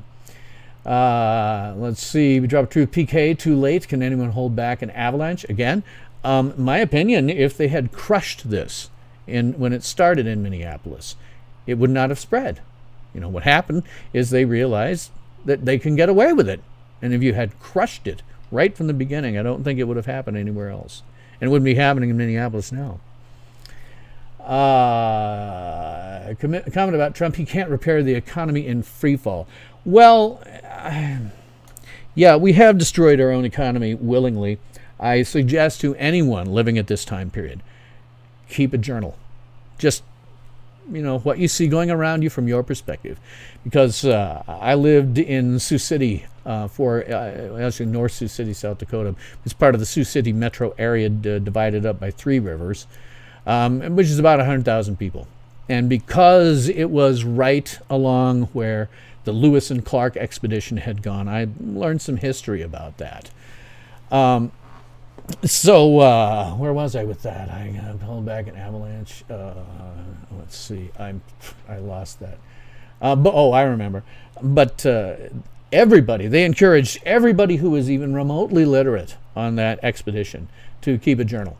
What they saw and what they did every day, because it turned out to be absolutely a giant source of information for historians.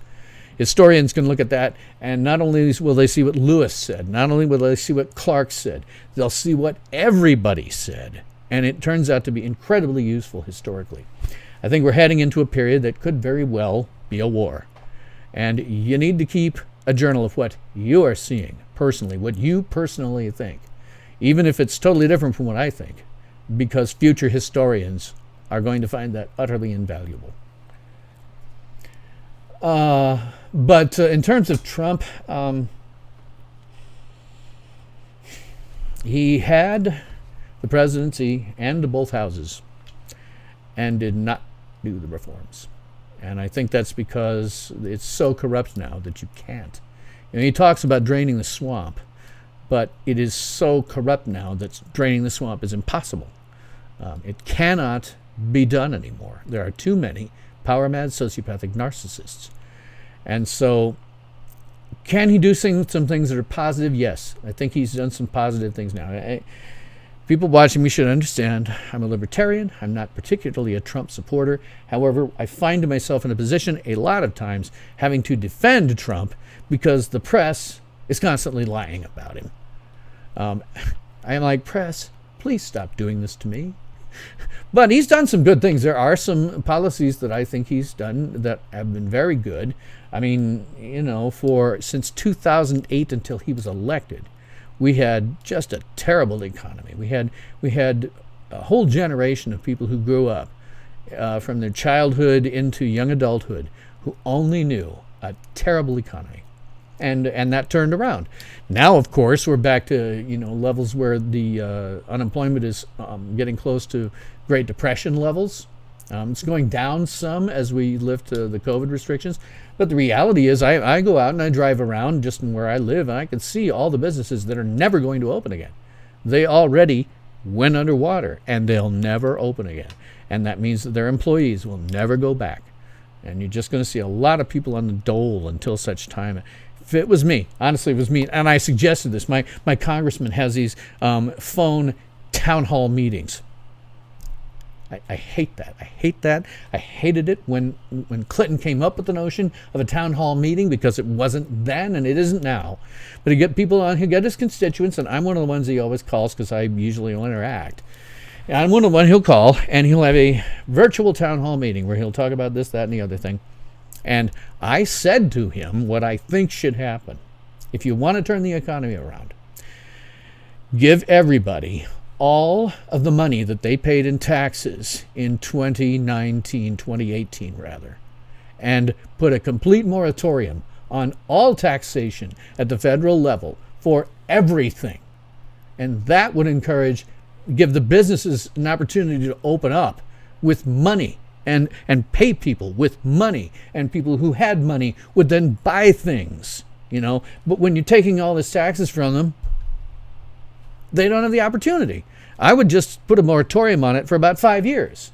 And I think if you did that, the economy would scream back to life, because half of people's income goes to taxes. If you took that away, if you gave them half, if you let them keep that half of their money, and in terms of what government does, hell, they've been kiting checks since long before I was born. They'll keep kiting them. They're never going to stop that. So even if they let go of the income tax for a few years, it ain't going to matter. They'll just kite some more checks. They're going to kite them regardless. They're going to kite checks. Let's see. Jeanette says, I meant too late. They'll never prosecute now. Oh, there's no way to prosecute. There's too many of them. God, I have so many things here. Hang on. Let's see. Jeanette says, drop truth, you don't see the economy in free fall. Well, I can only speak really to locally. I'm guessing probably 30% of small businesses will never come back. I think movie theaters are on their way to death. I think that they probably were already, but this has accelerated it because people have now gotten used to doing things like watching me, watching other YouTube, streaming stuff, binging things.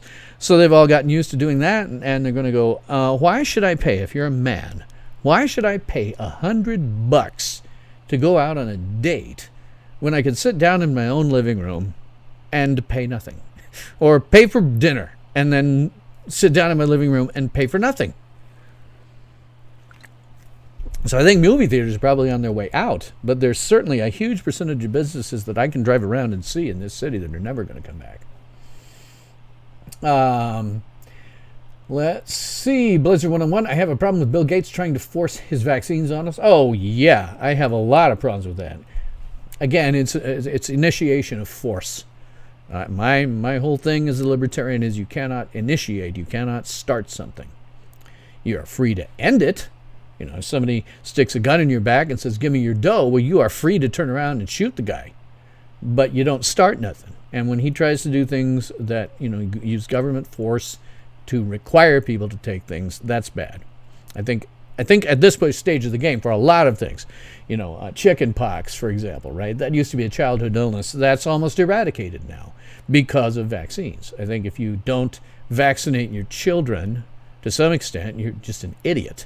But it's still your choice to let them run around, being, in a position where they could get illnesses that were otherwise eradicated. People today don't really understand the enormous benefits of vaccines, but you should not force them on anybody, not ever. Starseeds player, hi, nice to see you tonight. What's happening in Portland, Seattle, and Minneapolis is really scary. Yeah, I talked about it a bit towards the top of the show. I'll talk about it again now just because it's relevant. Of course, you see Seattle behind me, and we have a bunch of terrorists who have taken over, communists, terrorists, who have taken over a chunk of the city. They have built walls, which are good for them, of course, but not when Trump does it. They've built walls. They have armed guards at the walls. They have taken over at least one Safeway grocery store that I'm aware of. And they ran out of food because they allowed homeless people in, and it's a communist deal, so they just went in and got all the food. And so now they're having to go out to Twitter and beg people to send them vegan food. I think they're probably going to starve themselves out ultimately. But what's happening is absolutely terrifying. And Starships Player, if you listen to me for very long, you know that I don't pay any attention to the press, or very damn little. What I pay attention to is first responder frequencies. Let's see what's going on right now. Well, we have over 1,000 listeners to the Cleveland Police and Metro Housing Authority. Not sure what's going on there. That may not be riot related. I'd have to listen to it. There's San Luis Obispo County Public Safety. They had a cop murdered a couple of days ago, and they still haven't caught the suspect. Indianapolis, no idea. Probably some kind of terrorist attack. And I call that any of the protesters who are engaging in looting, rioting, robbery, armed robbery, assault with a deadly weapon, and murder of innocents. Macon County, Illinois, don't really know about that. Seattle, what a shock. Seattle's up there as part of the top ones. St. Paul, Police, Fire, and Public Works Dispatch. Columbus Police Department. Sedgwick, Kansas, no idea what the hell that is. Davenport and Quad Cities, again, on the border of Iowa and Illinois, where it's been bad enough that the protester murdered an innocent person there. So, pay attention to those guys. Pay attention to them. You'll learn far more news than you'll ever see. Let's see, but Starships Player is going on everywhere. It's going on everywhere. It's just the press won't report it. They reported the riot that I covered as a peaceful protest, when it was obvious that it was anything but. And I have the footage to prove it in a video called The Lincoln, Nebraska Terrorist Attack. Feel free to watch. Drop of truth, a proposal. What if a figure, i.e. biblical Antichrist type, came to power and said everyone who takes the mark of the beast will have all their debts forgiven? Who would join him? Most people. Probably, although I think you'd have a hard time identifying necessarily an Antichrist. PK, I'll take a shot if you'll take a shot, Bill. Woo, are you talking about this? Yeah, well, I have to. And I have to do it weird. I can't just take a big gulp of it. I have to take a small amount so that you don't hear me gulping. Jeanette says, drop of truth except for those of us who don't live in debt. Yeah. Drop of truth says, money is power, as a means to power, nothing more. That's true to some extent. If you're as an individual, money is power to control your own destiny. That's all it really is. Money is ultimately power to control your own destiny. With the average person, it's controlling your own destiny in terms of things like where you live, what the food you eat is, car you drive, the computers and stuff that you buy around you.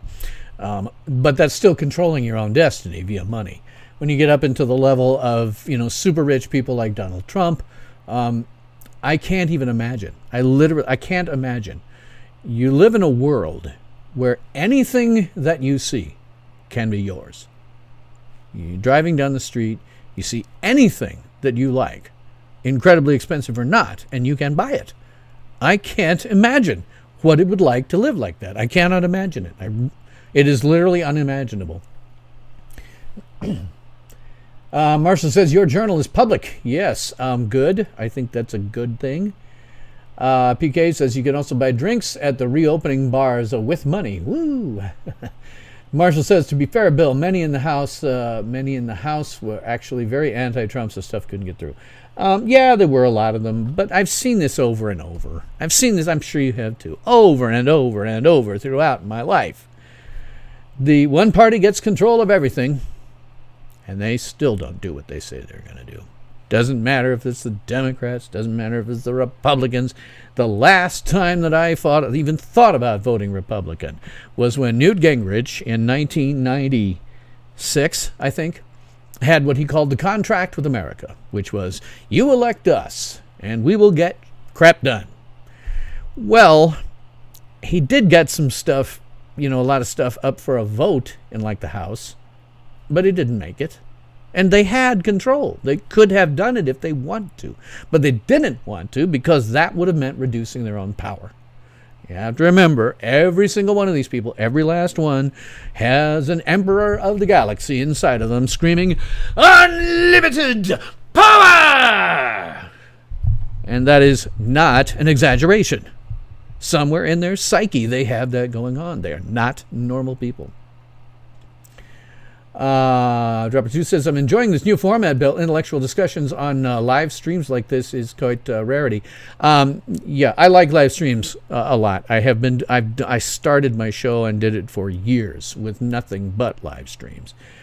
Discovered that it's a little more accessible to people if I either pull out clips, if I think it makes sense, or if I make pre-recorded videos. This week, I have not had time to do some of the pre-recorded videos that I would have liked to do because I have weird personal things going on.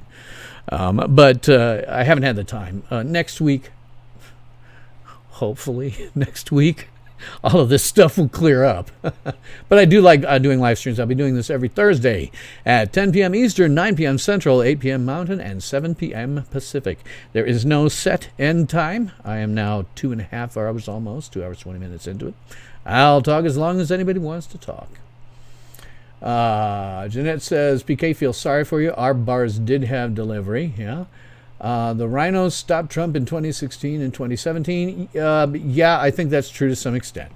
But again, this is something I have seen over and over in my life. Whenever one party has complete control, they do not follow through on their promises. Hasn't happened once. PK says, looking for the social interactions. Oh, God, at the bar. It's summer. When the bar is finally open, go full open, I'm going to need a medic. Well, sadly, I can't drink it all because, in the immortal words of Wilford Brimley, I got the diabetes, and that has way too much sugar in it. But hey, hats off to you. Wish I could. After this is over, getting blind drunk, it sounds like a good thing to me. Marshall says, drop truth. Indeed, this is how Facebook posts between Bill and I are usually done. Yes, we don't resort to name calling, and logic and history are valued, even if we disagree with the posting. Absolutely, yeah. Marshall is really one of two people I can always count on. That other guy that I mentioned earlier, whom I've known since high school, and is an engineer, operating, as with Marshall, at a very high intellectual level. And he's a total lefty. He has a master's degree in environmental engineering and would have liked to go work for like Greenpeace, but they weren't hiring, so he eventually went and said, okay, well, I'll use my doctorate in engineering and go into an engineering field where he made a crap ton of money working for Boeing. But he's still a serious lefty. Lizard 101 says, Bill Stone Pelosi wouldn't like your idea, which is a good one. Well, no, which idea? I have too many that nobody would like.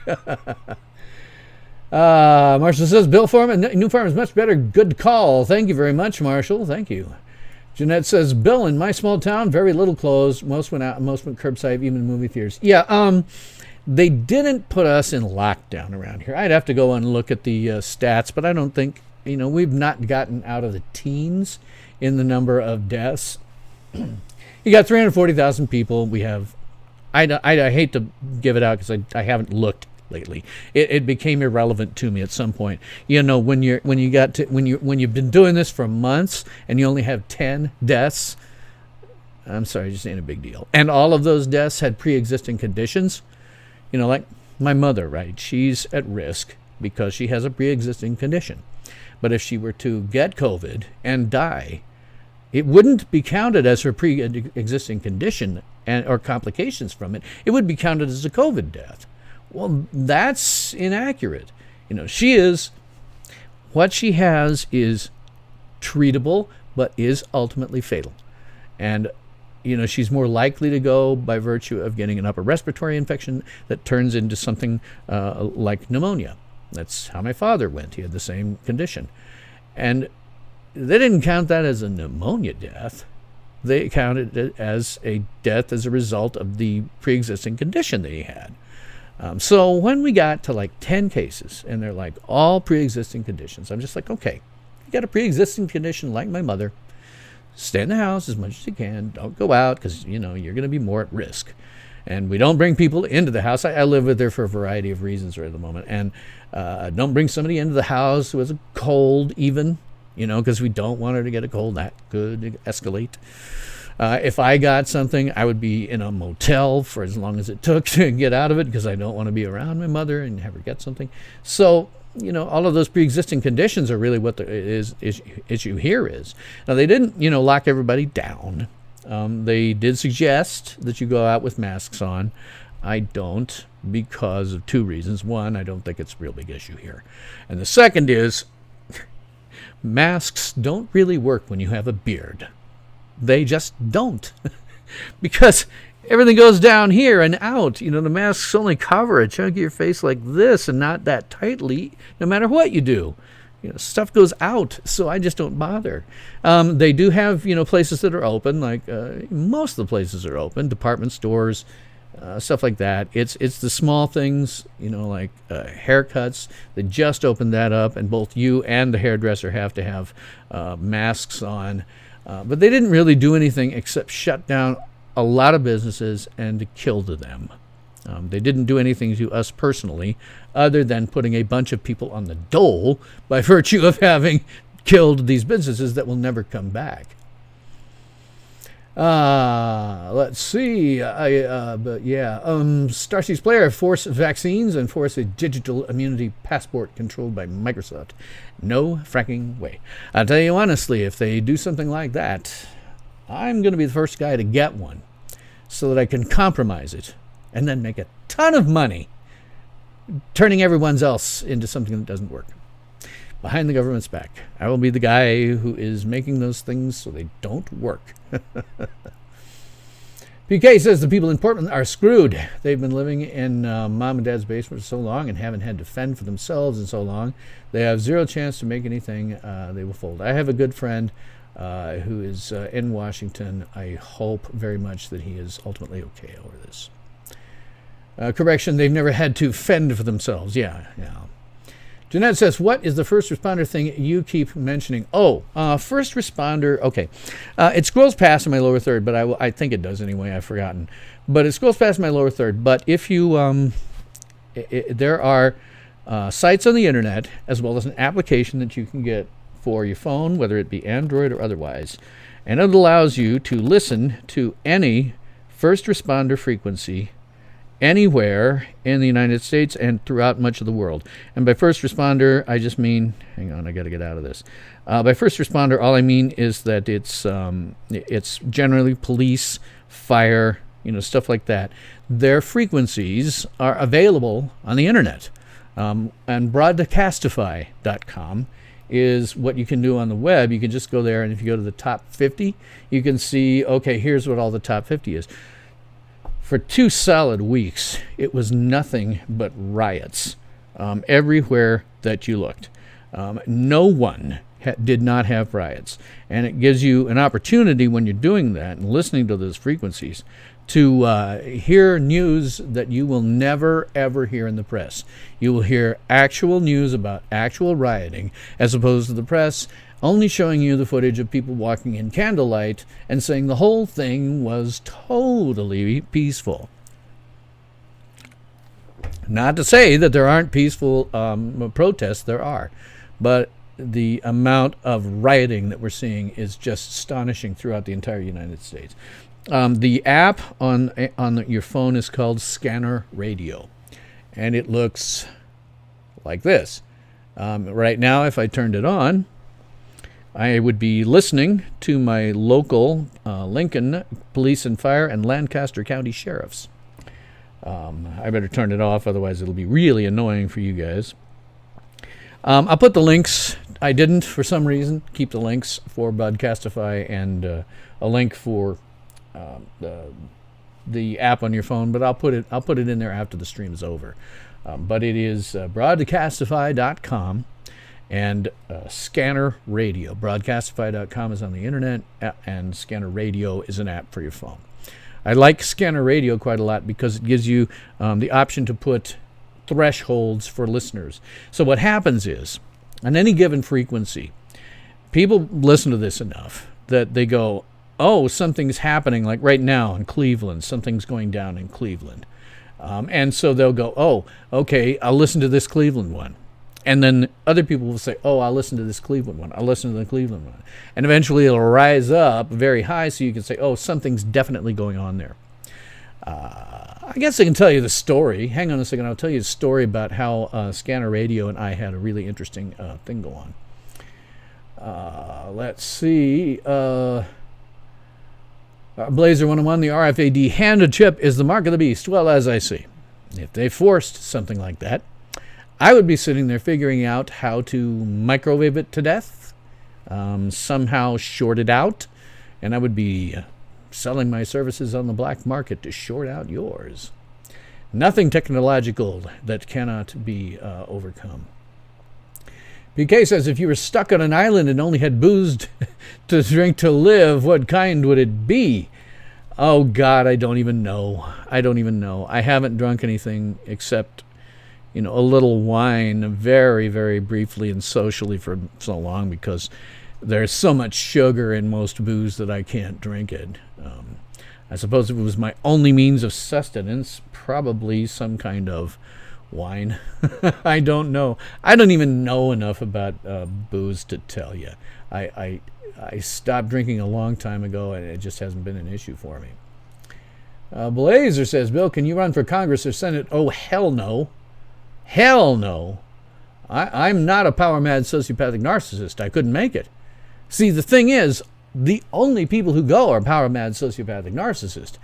And to be honest, if I ran and if I were elected, there is an old observation by Lord Acton of Great Britain, who once noted an incredible truth that I really like to throw out. Lord Acton said, power tends to corrupt, and absolute power corrupts absolutely. And what we have in our federal government is now as close to absolute power. It's far, far more power than would have been in Lord Acton's day. I think he was in the 1800s. Even the British aristocracy of the 1800s did not have the power that our federal government has now. Now, I can relate this more to a different story, but I used to work when I was in theater. I would occasionally get worked as a stagehand union's extra. So, like, for example, if a big band, which at the time would have been like Def Leppard, came to town, there are only a few people in Lincoln who are actually part of the stagehands union because there just isn't enough of them that they need it. But when those big things came into town, they would call me, and I would get paid union wages to do the work. And it was so long that I would then be paid time and a half and then double time. It could make more in one night than you could make doing anything else at a part-time job. So one time I'm assigned, it was Def Leppard, in fact. I was assigned to, was it Def Leppard or was it it was Van Halen. I was assigned to sound guy on Van Halen, which basically meant that I moved his stuff around for him and, helped him with this and that, unloaded the truck, got the truck back loaded. And that guy, I was loading up truck, and there had been outside, and this was November, which is really fracking cold in Nebraska, and there was a bunch of girls. I don't know their ages. I would have to guess in their teens, maybe, latter teens, early 20s, but there's a bunch of them hanging around the backstage door. And what you have to remember is, in this particular case, I was at the backstage door. The thing ended, the lights went down, and the band walked past me out the door into their limo, and then the house lights went up.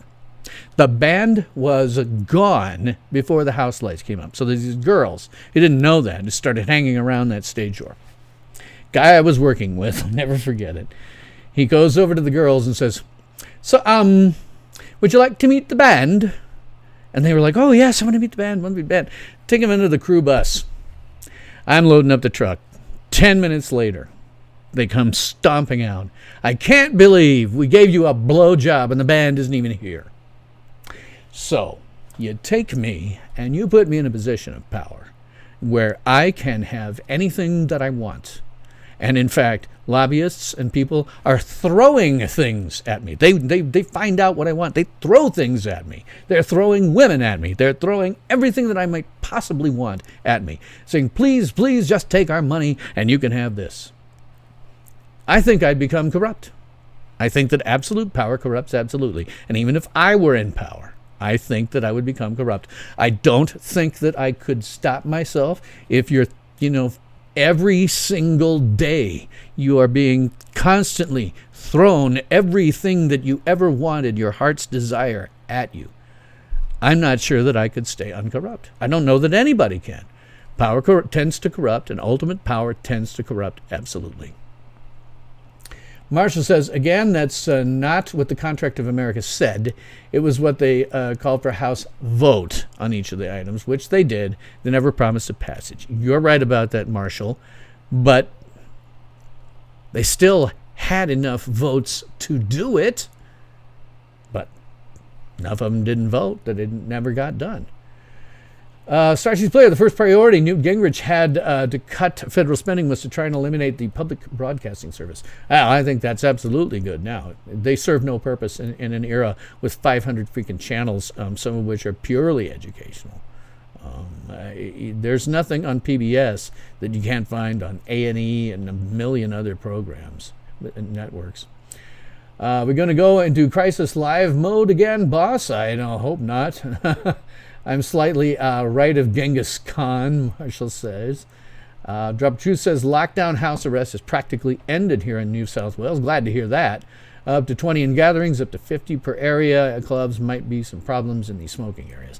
Really what they've done here is like if I go to, there's a large chain of grocery stores that is only in this area. You've never heard of it unless you live in the area. It's a chain that's in Iowa, Nebraska, South Dakota, and neighboring stuff.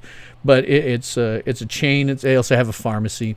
If I go to the pharmacy, the pharmacists have a plastic shield now between them and the customers, and they all wear masks, and they have made the aisles throughout the store one way, and they have, if you're waiting to go on the checkout, they have big stickers on the floor every 6 feet that you got to stand in. But really, there hasn't been that much. The bars are closed and stuff like that. Your restaurants, sit-down restaurants, are just starting to open up. Funniest damn thing happened, though. Some incredible genius at the state level said, okay, we're going to open up the sit-down restaurants, but you only have X number of people in it, and they have to be spaced away from each other. And they said, okay, and the wait staff, and everybody has to wear a mask, and so do the customers. And I'm like, how's that going to work? You expect me to eat my food through a mask? I mean, I'm going to have to take it down. What's the point of bothering to wear it? Some genius at the state level thought that was a good idea. Drop of Truth says, Marshall President, it's okay. All political avenues end in totalitarianism, dictatorship, monarchy. Yes, until there's a revolt. The only way that you get out of tyrannical government is one of two ways: collapse or revolt. There is no other options. History does suggest that evil will win unless good is very, very careful. Yes. 10 points if you know where that quote came from. Unfortunately, the points are just like clothes to a green Orion slave girl. They don't matter. BWC 1976 says they'll try to ban beards next. Well, I tell you the funniest damn thing I saw. Again, mask doesn't help very much if you got a beard. I went to a pharmacy, and they dutifully had all their employees wearing a mask. And this one that waited on me, he's a neck beard. It's not like me where I have this very trimmed and, beard. He's a neck beard, long and everything, and the thing only, covers. It's the most ridiculous thing I ever saw. If I was running that and I really cared about it, I would say from now on, all males have to be clean shaven. Marshall said something and retracted it. Lord, I hope we are careful. Yes, Blazer 101. Bill, do you believe that believe all thousands and thousands of protesters around the United States killed the coronavirus? No, I don't think so. I don't think the coronavirus is that big a deal in the first place. I think you have to look at infection vectors. That is, from what direction could you get infected? Well, you look at New York City, it has every infection vector in the universe. Multiple ports from which no one is tested for anything. Multiple international airports, no one is tested for anything. A gigantic, fantastic, it's in the United States, it's probably the densest population in the entire world, or in the United States. And, you get into an apartment building, well, you're sharing the air with everybody else in the apartment building. Of course you're going to see gigantic vectors of infection there. They were going to have problems. Anytime we have anything like this, it's going to be a huge problem for them. You come to Nebraska, where I live. Well, we don't have an international airport anywhere in the state. We have no ports. It is a landlocked state. We don't have people that, go to New York. 3 or 4 generations ago, they might go back east. That's out. We now have enough generations here that we don't have those relatives. And so there's not much of a vector for infection, and we were never going to have a big problem. And I don't think it is, not for us. Every part of the country is different. You have to remember, there are at least, let me see if I've got it. There are numerous subcultures within the United States. Here it is. Here's my American subcultures card. Okay, this is a map of what used to be the National Wrestling Alliance's wrestling territories before WWE basically took them all over. These are, in my opinion, accurate maps of subcultures within the United States.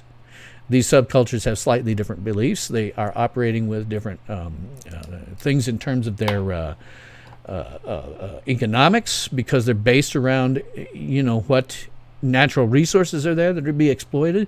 So this purple area, let's see if I can find my finger. Yep, yeah, that one right there. That's Nebraska. And you can see the purple area around here belong to the American Wrestling Association. I have lived in most of those areas. I have relatives that live in that purple area, and we all have a certain type of way that we think because of how the livings are made in a good chunk of that. But when you get out to the East Coast, well, you're dealing with, sometimes you have like Virginia coal mines. So they have a completely different culture. This is how many cultures there really are in the United States. So you can't give everybody the exact same orders. We out here don't need to be quarantined like this fantastically dense section of the country over here. Just different rules. And fortunately, that was one of the things, by the way, that I think Trump did right. I think Trump did very, very well on that. The press was saying, you got to force everybody to stay home from a federal level. And Trump said, no, it's different. The Midwest isn't having this kind of problem. They don't need it. And he was right. We didn't need it. Sweden has recommended having sex with a mask on to limit the spread of COVID-19. Ugly people are overjoyed. Yeah, because God knows you can't, get a virus or infection from someone other ways in sex. Travel 2 says you can make very effective EMP blast more than a pulse device from the guts of a disposable camera with a flash and coil. I should make a video about it. It's cheap and effective. Feel free. Take them out to those people who are have taken over part of Portland and chuck it in the middle of them. Let's see. Jeanette is responding to Drop of Truth. Marshall says, it's easy, Bill. Record all interactions with those lobbyists and then put it online and charge people for access. You make a mint and keep your integrity. Maybe. Or, maybe we'll just go off someplace that's, when you get thrown everything that you'd ever possibly want at you, I just don't know how you stay. I think if they put cameras in every single congressperson and the president, and cameras on all of their staffs, and cameras in all of the hallways of government, and cameras all over the the House and the Senate and in the judiciary, and cameras in their offices, Maybe. But then you'd have to shut them off from time to time when there's, state things going on that you can't tell the public. But still, I think the only way, frankly, that you avoid being corrupted by that is if you come in with more money than God, like Trump did. I don't think he's particularly corrupt. A lot of people don't like him, but I think that's largely due to what the press has said about him. For me, he's just, I say, okay, there's one difference between President Trump and the other 9 presidents of my lifetime. He's the 10th. Let's see, PK, what's my all-time favorite movie? By the way, hope you realize you're a legend. Well, a legend in my own mind, but appreciate the thoughts. My favorite movies vacillate. The top 2 probably are 1977's Star Wars and 1978's Superman. They jostle for the number 1 position depending on how recently I've watched them. Or lately, how recently I've watched reactors watch them. One of my guilty pleasures on YouTube is reactors. That is, people who will watch something and react to it. I don't know how many of them are acting. Some of them give physical tells about how they're actually becoming emotional. These are people who have got to wear their hearts on their sleeves. But you can tell when they're... Here's a little tell for you. Crying. When you're crying, your sinuses get involved, and you usually sniffle, have to blow your nose. If you see someone crying without that happening, it's fake. They're just acting. So I like to see the people who seem to be getting emotionally involved with the tells that I know from body language. And amazingly enough, there are, and I should remember, these movies are very old, there are people who have not ever seen the original Star Wars trilogy. And so there are, people in their 20s, maybe late teens, who are reacting to this. And I get a kick out of it because, of course, I've been living with these. So to see somebody come with these, who's been in this world, has had them forever, but for some reason has never watched them, I get a huge kick out of that. But my all-time favorite movie, as I say, vacillates between Star Wars and Superman. But coming right in behind them is Star Trek II: The Wrath of Khan. I think that is an incredibly well-done movie, probably the best Star Trek movie ever made, and probably will be the best Star Trek movie ever made. And I think it certainly outshines the woke garbage that they're feeding us with Star Trek Discovery, and the unfortunately giving Sir Patrick too much in creative control over Picard, and it sucks. I don't have any hope whatsoever that the new Star Trek Strange New Worlds is going to be any good, because it's being produced by people who only know how to produce crap. And they say they're going to do one thing, and it turns out something different, and I think they'll just screw it up. Marshall says, PK, please don't feed the host. It'll become grumpy. You won't like it. Nah. Drop2 says, fast discharge capacitors, switch and coil. Tesla says, dynamite when compared to the blast of a capacitor is like the breath of a consumptive tuberculosis victim. What you said about politics and power is accurate. Drop2 says the system is corrupt. By joining, you become corrupt. Washington. Mr. Smith goes to Washington. Yeah, I just don't... Lord Acton was right. Power tends to corrupt, and absolute power corrupts absolutely. Blazer 101, you remember the Von Erichs? Yeah, I didn't know about them until much later, because in the territory era of professional wrestling, let me put my map up again. The territory era of professional wrestling, if you lived like I did here in this purple part, you only saw the wrestlers who worked in that purple part. You never saw the wrestlers, and I'm not that far from Kansas, you never saw the wrestlers who were working in this red area. You didn't even know they existed. The only reason that I ever knew about the Von Erichs, ultimately, the first time anyway, was when Vern Gagne, who ran the American Wrestling Association, and this was as the territories were starting to become very, very threatened by Vince McMahon and the WWE. They got together with the remains of what had been in Texas and fought a match between what had been the remains of Memphis, and as a unified champion. They were going to have a unified champion for all of those territories. Turned out that it was Jerry Lawler which may not have been a good pick. And there's a whole bunch of stuff that surrounds that I can't even get into. Look up like kayfabe commentaries and see what they have to say about it. But it all went very south very quickly. But I didn't know about any of these other territories. I barely knew who Kerry Von Erich was. And because of the tail end of the AWA, they brought him in. But much later, after YouTube came out, now WWE technically owns all of this professional wrestling stuff. But I'd never seen any of the others. And so now, well, people are putting up stuff that they had videotaped. In generally the 80s, early 80s is what I like to watch, because that was the heyday of these territories and what they called kayfabe, which is when they pretended that the match outcomes weren't predetermined. It wasn't sports entertainment. They still pretended that it was all, a legitimate match. So I like to watch those, and that's where I've now watched a fair amount of World Class Championship Wrestling. I think WCCW. It was in Texas. So I've watched them now. I've seen the one that really blows me away is when Kerry Von Erich won the NWA title from Ric Flair.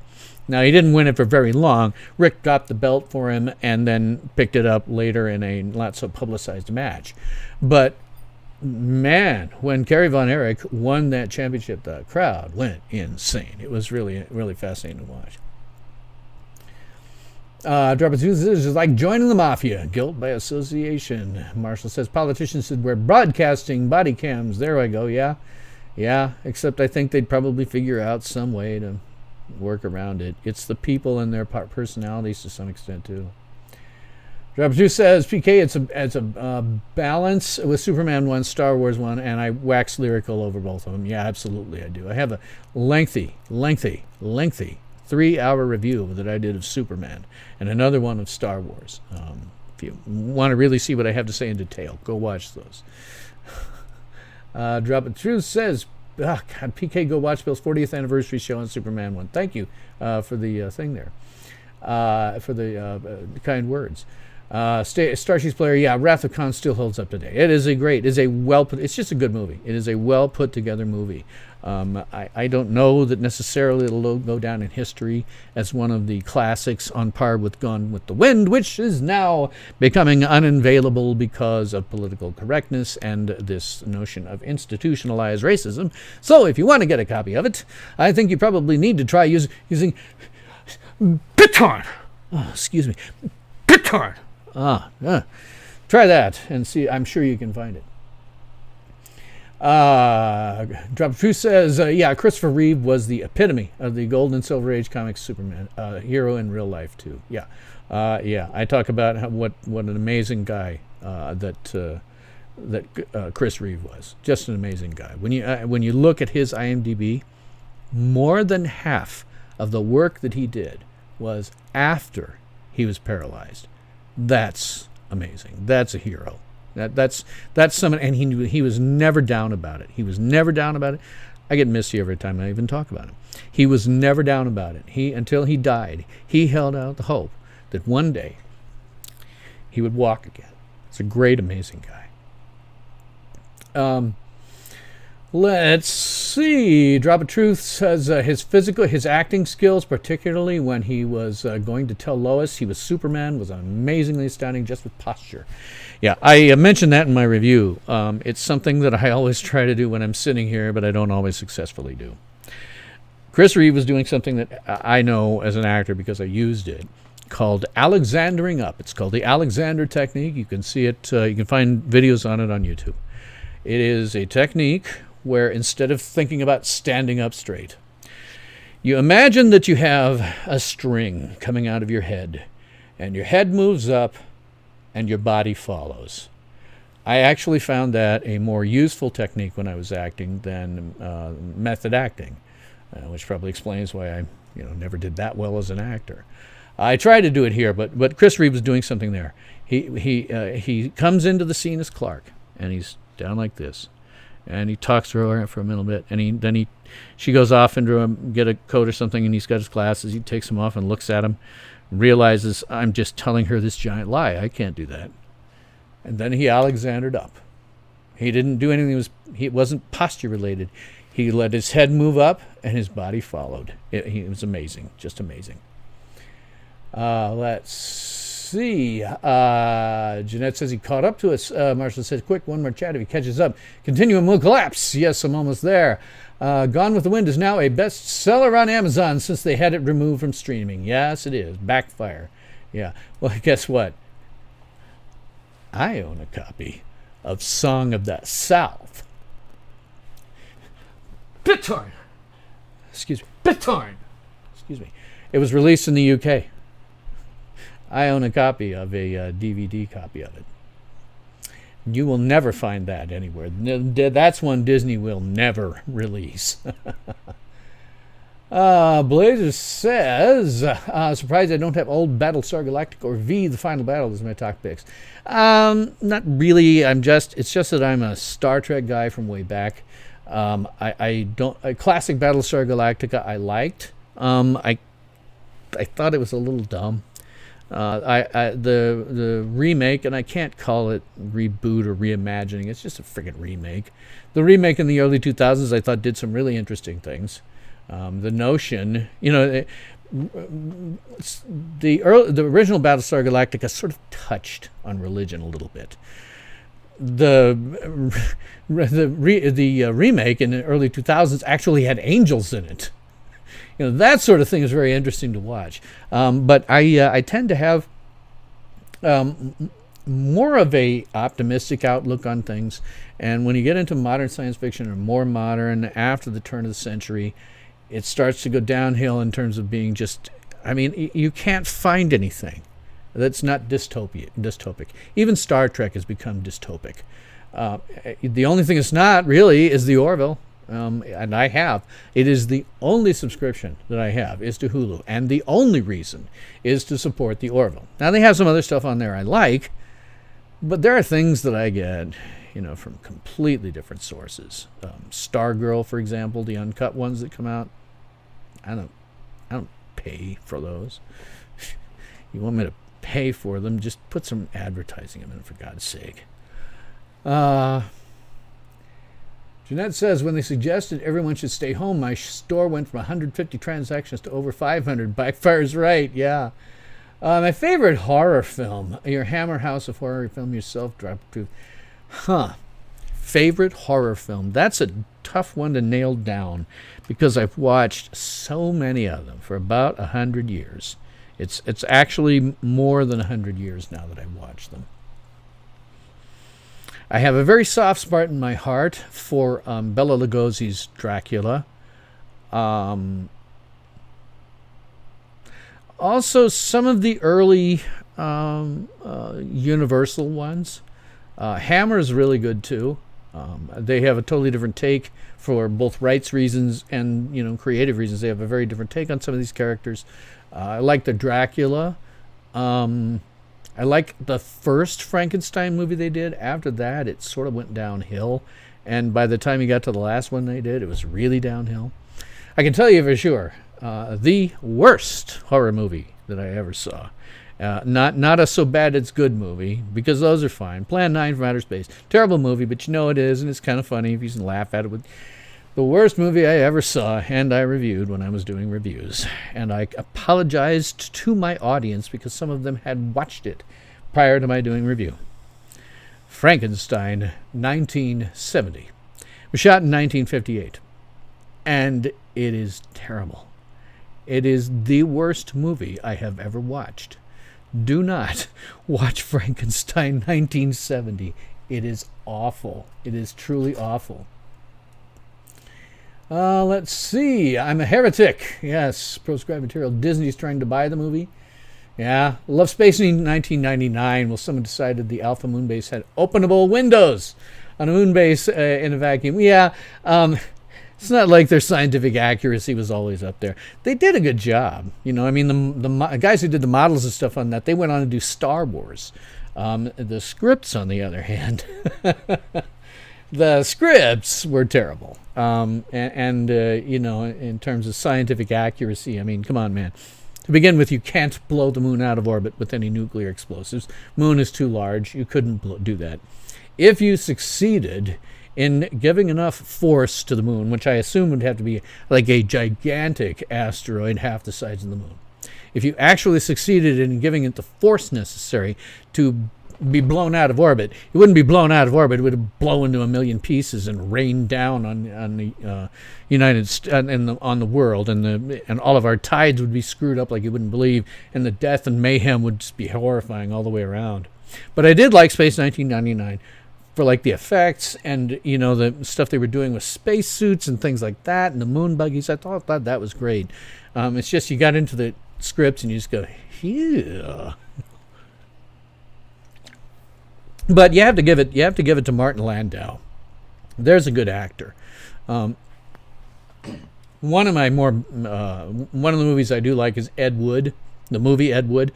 Nobody else seems to like it, but I always liked it, and it's got Martin Landau as Bela Lugosi. I think he won an Oscar for it, or he's at least nominated.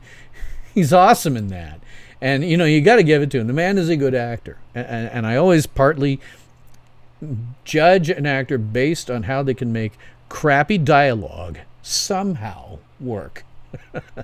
They can somehow make crappy dialogue work, and he could make the scripts he was given for Space 1999 sound perfectly genuine and sort of work. I mean, they were dumb and he couldn't get over that, but he was still a good enough actor. He could somehow make it work. His wife Barbara Bain, on the other hand, was a complete block of wood, and I hated her on the whole show. Starshi's Player Orville is my favorite show. I just wish it didn't take 2 to 3 years between seasons. Yes, unfortunately, Doctor Who has set that standard. Let's see. Starshi's Player responding, Marshall, the openable windows were refits added when the moon got its artificial atmosphere. Yeah. Still say Black and White Invisible Man is the best. Oh, yeah, I've seen that one too, and that is also a very, very good movie. Yeah, absolutely. The horror, the early, Universal horror movies were very good. The idea of creating a dark universe out of it to rival Marvel, well, guess whose brilliant idea that was? Among other people, Alex Kurtzman, the guy responsible for modern Star Trek. The best horror movie for Marshall would be either John Carpenter's The Thing or Ridley Scott's Alien. Yeah, they're definitely very good. I kind of have a preference in terms of The Thing, would the one from the 1950s, to be honest. Starshi's Player, presumably they took him out after the atmosphere went away. Yeah. Let's see. Sorry, not buying it. You never ever violate the atmospheric pressure of a vessel with ad hoc additions. Yeah. Well, again, the scripts in that were terrible. Any level of scientific accuracy was thrown out the window. Marshall says, I loved Ed Wood. All of the actors were great. Yes, I agree. Everybody's great in that film. One of Tim Burton's better, not so incredibly weird movies.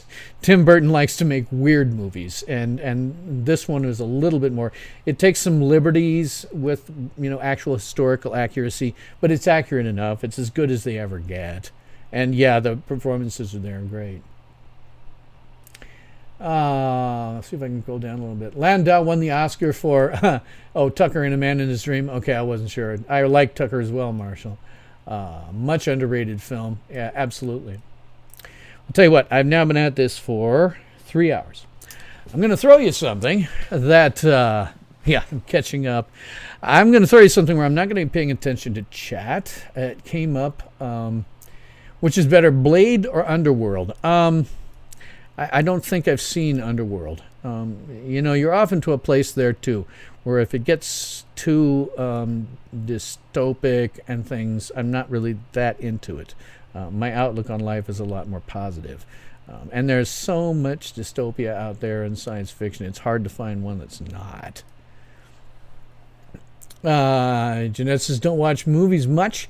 I've been watching stuff on Hulu. I've been watching stuff on Tubi. Oddly enough, what is it? There's a company that does what they call mockbusters. The Asylum. They used to do really cheap, awful movies. And now they do what's called mockbusters, where they'll see, oh, look, there's a movie coming out.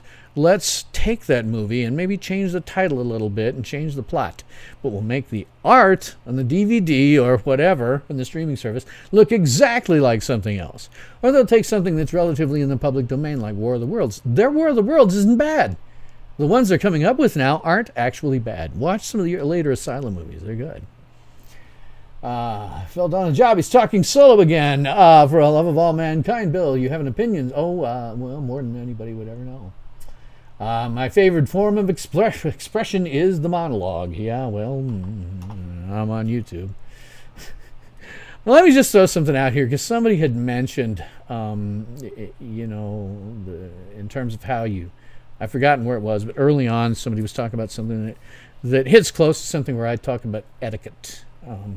And how there isn't any of it left, really, and that's kind of unfortunate, because I think it's more classy. Princess Bride, Renaissance Man, yep, that's good too. So let me read this off to you. I happen to post this elsewhere, and I've put it in a different place where I'm going to use it. Believe it or not, I'm sort of working on a book that would be self-published if it ever sees the light of day. But here is something about etiquette that most people don't know. Under normal circumstances, a lady is on a gentleman's right because it is considered a position of honor. And this is a custom that dates back to an era when swords were a common weapon. The lady being on the right left the gentleman's right arm free to draw his sword from the scabbard without having to worry about the scabbard getting caught in her clothing. But in modern day, lady being on the right is simply a symbolic of respect. However, when you're walking down the street, the gentleman is always on the street side in order to protect the lady and her clothes from any water or mud that might be splashed up from vehicles. Now, here's an interesting one that you may not know. If two gentlemen are walking together, the elder is on the younger's right as a sign of respect. If there are multiple gentlemen walking together, they walk abreast in descending order of age, with the oldest on the right. If there is more than one gentleman and they cannot walk abreast, they walk behind each other again in order of age. The oldest one being on the right in the front, next oldest one left in the front, etc., etc. If a man is wearing a hat, he typically removes it indoors, but there are some exceptions. When accompanying a lady on a date, the gentleman removes his hat when meeting her at the door and then puts it on when they leave the residence. Hat etiquette is dating back to an era when knights wore helmets. Leaving the helmet on is symbolic gesture, the hat on is symbolic gesture that the gentleman is prepared to protect the lady. And then removing the hat indicates that the gentleman has determined that an area that they're in is safe. Now, ladies and gentlemen should not hold hands in public. Instead, the gentleman offers his lady his arm, and she puts her hand in the crook of his elbow. And when entering a car, the lady sits in the passenger's seat. The gentleman holds the door, and the lady offers his hand for gentleman offers his hand for assistance in case she's wearing clothes that make it difficult for her to get in the seat. The gentleman then waits until the lady has adjusted her clothing, and so that he can then sufficiently close the door, and then he does so. And then only then does the gentleman go around and enter the car and removes his hat. And you do a similar thing for taxi cabs. On the lady's side, she takes her seat by facing the car door with her legs together, and then she pivots to put her legs and feet inside, also with her legs together. And the procedure is the case whether the lady is wearing a skirt, dress, or slacks. And particularly when wearing a skirt or dress, this avoids any possibility of an upskirt. So take notice, Paris Hilton. At a restaurant, the gentleman always offers the lady her chair. The lady takes her seat, facing at a right angle to the table with her legs together, and then pivots so that she is facing the table with her legs together. And then after she's seated, the gentleman assists her in moving the chair closer to the table. And then, only then, does the gentleman take his seat and remove his hat. In addition, if additional ladies join the table later, the gentleman stands and if there's one, the gentleman offers her a chair. If the additional ladies are accompanied by gentlemen, the gentlemen already at the table stand until the lady is seated, or if she has told them that she may sit down before she's seated. If the lady smokes, which is highly unusual these days, the gentleman always lights her cigarette for her. If you're at a cinema or a theater, the gentleman precedes the lady as they enter a row of seats. This is the symbolic gesture of protection, as well as signaling to the people who are already seated to pull their feet back or stand up as the lady passes. The lady takes her seat first, and the gentleman offers his hand to assist her with clothes or something. And then only after the lady takes her seat does the gentleman then take his seat and remove his hat. Again, gesture of protection, saying that I have determined that this area is safe. And then finally, neither a lady or gentleman are addressed by first names, unless given permission. You all have my permission to say me by name. Instead, they address each other as, say, Miss or Mrs. Smith or Mr. Jones. If either holds an advanced degree or is a doctor, they can be addressed as Dr. Jones or Dr. Smith. If either party is in the military, they are addressed by rank or rating, such as Lieutenant Smith or Sergeant Jones. And when the date is over, the gentleman escorts the lady to the door of her residence, removing his hat when he reaches it. The gentleman does not enter unless invited by the lady. So for additional information, by the way, there's a great website, the School of Etiquette SA, on not a website but a YouTube channel. And since I went out and said all this crap, I'll put the link to it. It has, particularly for ladies, some very specific posture things. How to enter a room, how to stand, how to walk up and down stairs, how to take your seat, and so forth. And I got to tell you, man, for me, it makes women look a hell of a lot sexier when you do this. There are also some videos on there for gentlemen as well, also worth looking at if you're a man. I don't know what women think of men who adhere to all of this, but that's what I like. I wish very much that I could go on a date like that again, but it probably never will. Let's see. Stage player didn't know these things. Very few people do anymore. It's a custom that's gone out of style. Yeah, I didn't know the descending age thing. Yeah, that's something I learned a few years ago. I wasn't aware of it until then, too. Marshall says, courtesy and etiquette are ancient arts. They are also also magic. A wise young man would find certain things much easier if he does these things. Yeah. And I think ladies would probably feel better being treated like a lady, too. Dropper Tooth says, sorry, got to go, Bill. Thanks for the great show and your intellectual-oriented chat. Buddies, ciao, everyone. See you next week. Thank you very much. I will catch you next week. And I am, of course, following you on Twitter, so I'll see you there. Jeanette, good night or good day, Marshall says. Or if they're a knight, a NASA commander, and a doctor, it is still Dr. Commander Smith. And yes, I have a friend who is all three. Yeah, it's like Great Britain. If you hold a title and you're in the Navy or Royal Navy or something, it's Captain Sir Edward Pellew, or Commodore Lord Hornblower or something like that. So, I tell you what, I'm now at 3 hours, 10 minutes. That is about all I can cope with without my back completely giving out, because I also have lower back arthritis, because I'm an old white cisgendered male. So I'll be back doing this next Thursday. I'm going to try to drop some additional content in between then. If, you lost control of me, Marshall, I'm going to sign off, because I have to. I'll try to get some additional content in because I have a few things to say about other things. I mentioned it a little bit at the beginning of this. What's the end game for all of this? What are the deliverables? What are the milestones? There are none. And I don't think this institutionalized racism is real. Anyhow, I guess that would be all I have to say about that. I would certainly love to keep the conversation going, so please do leave your comments, questions, and nasty remarks. I'll do my best to respond to you.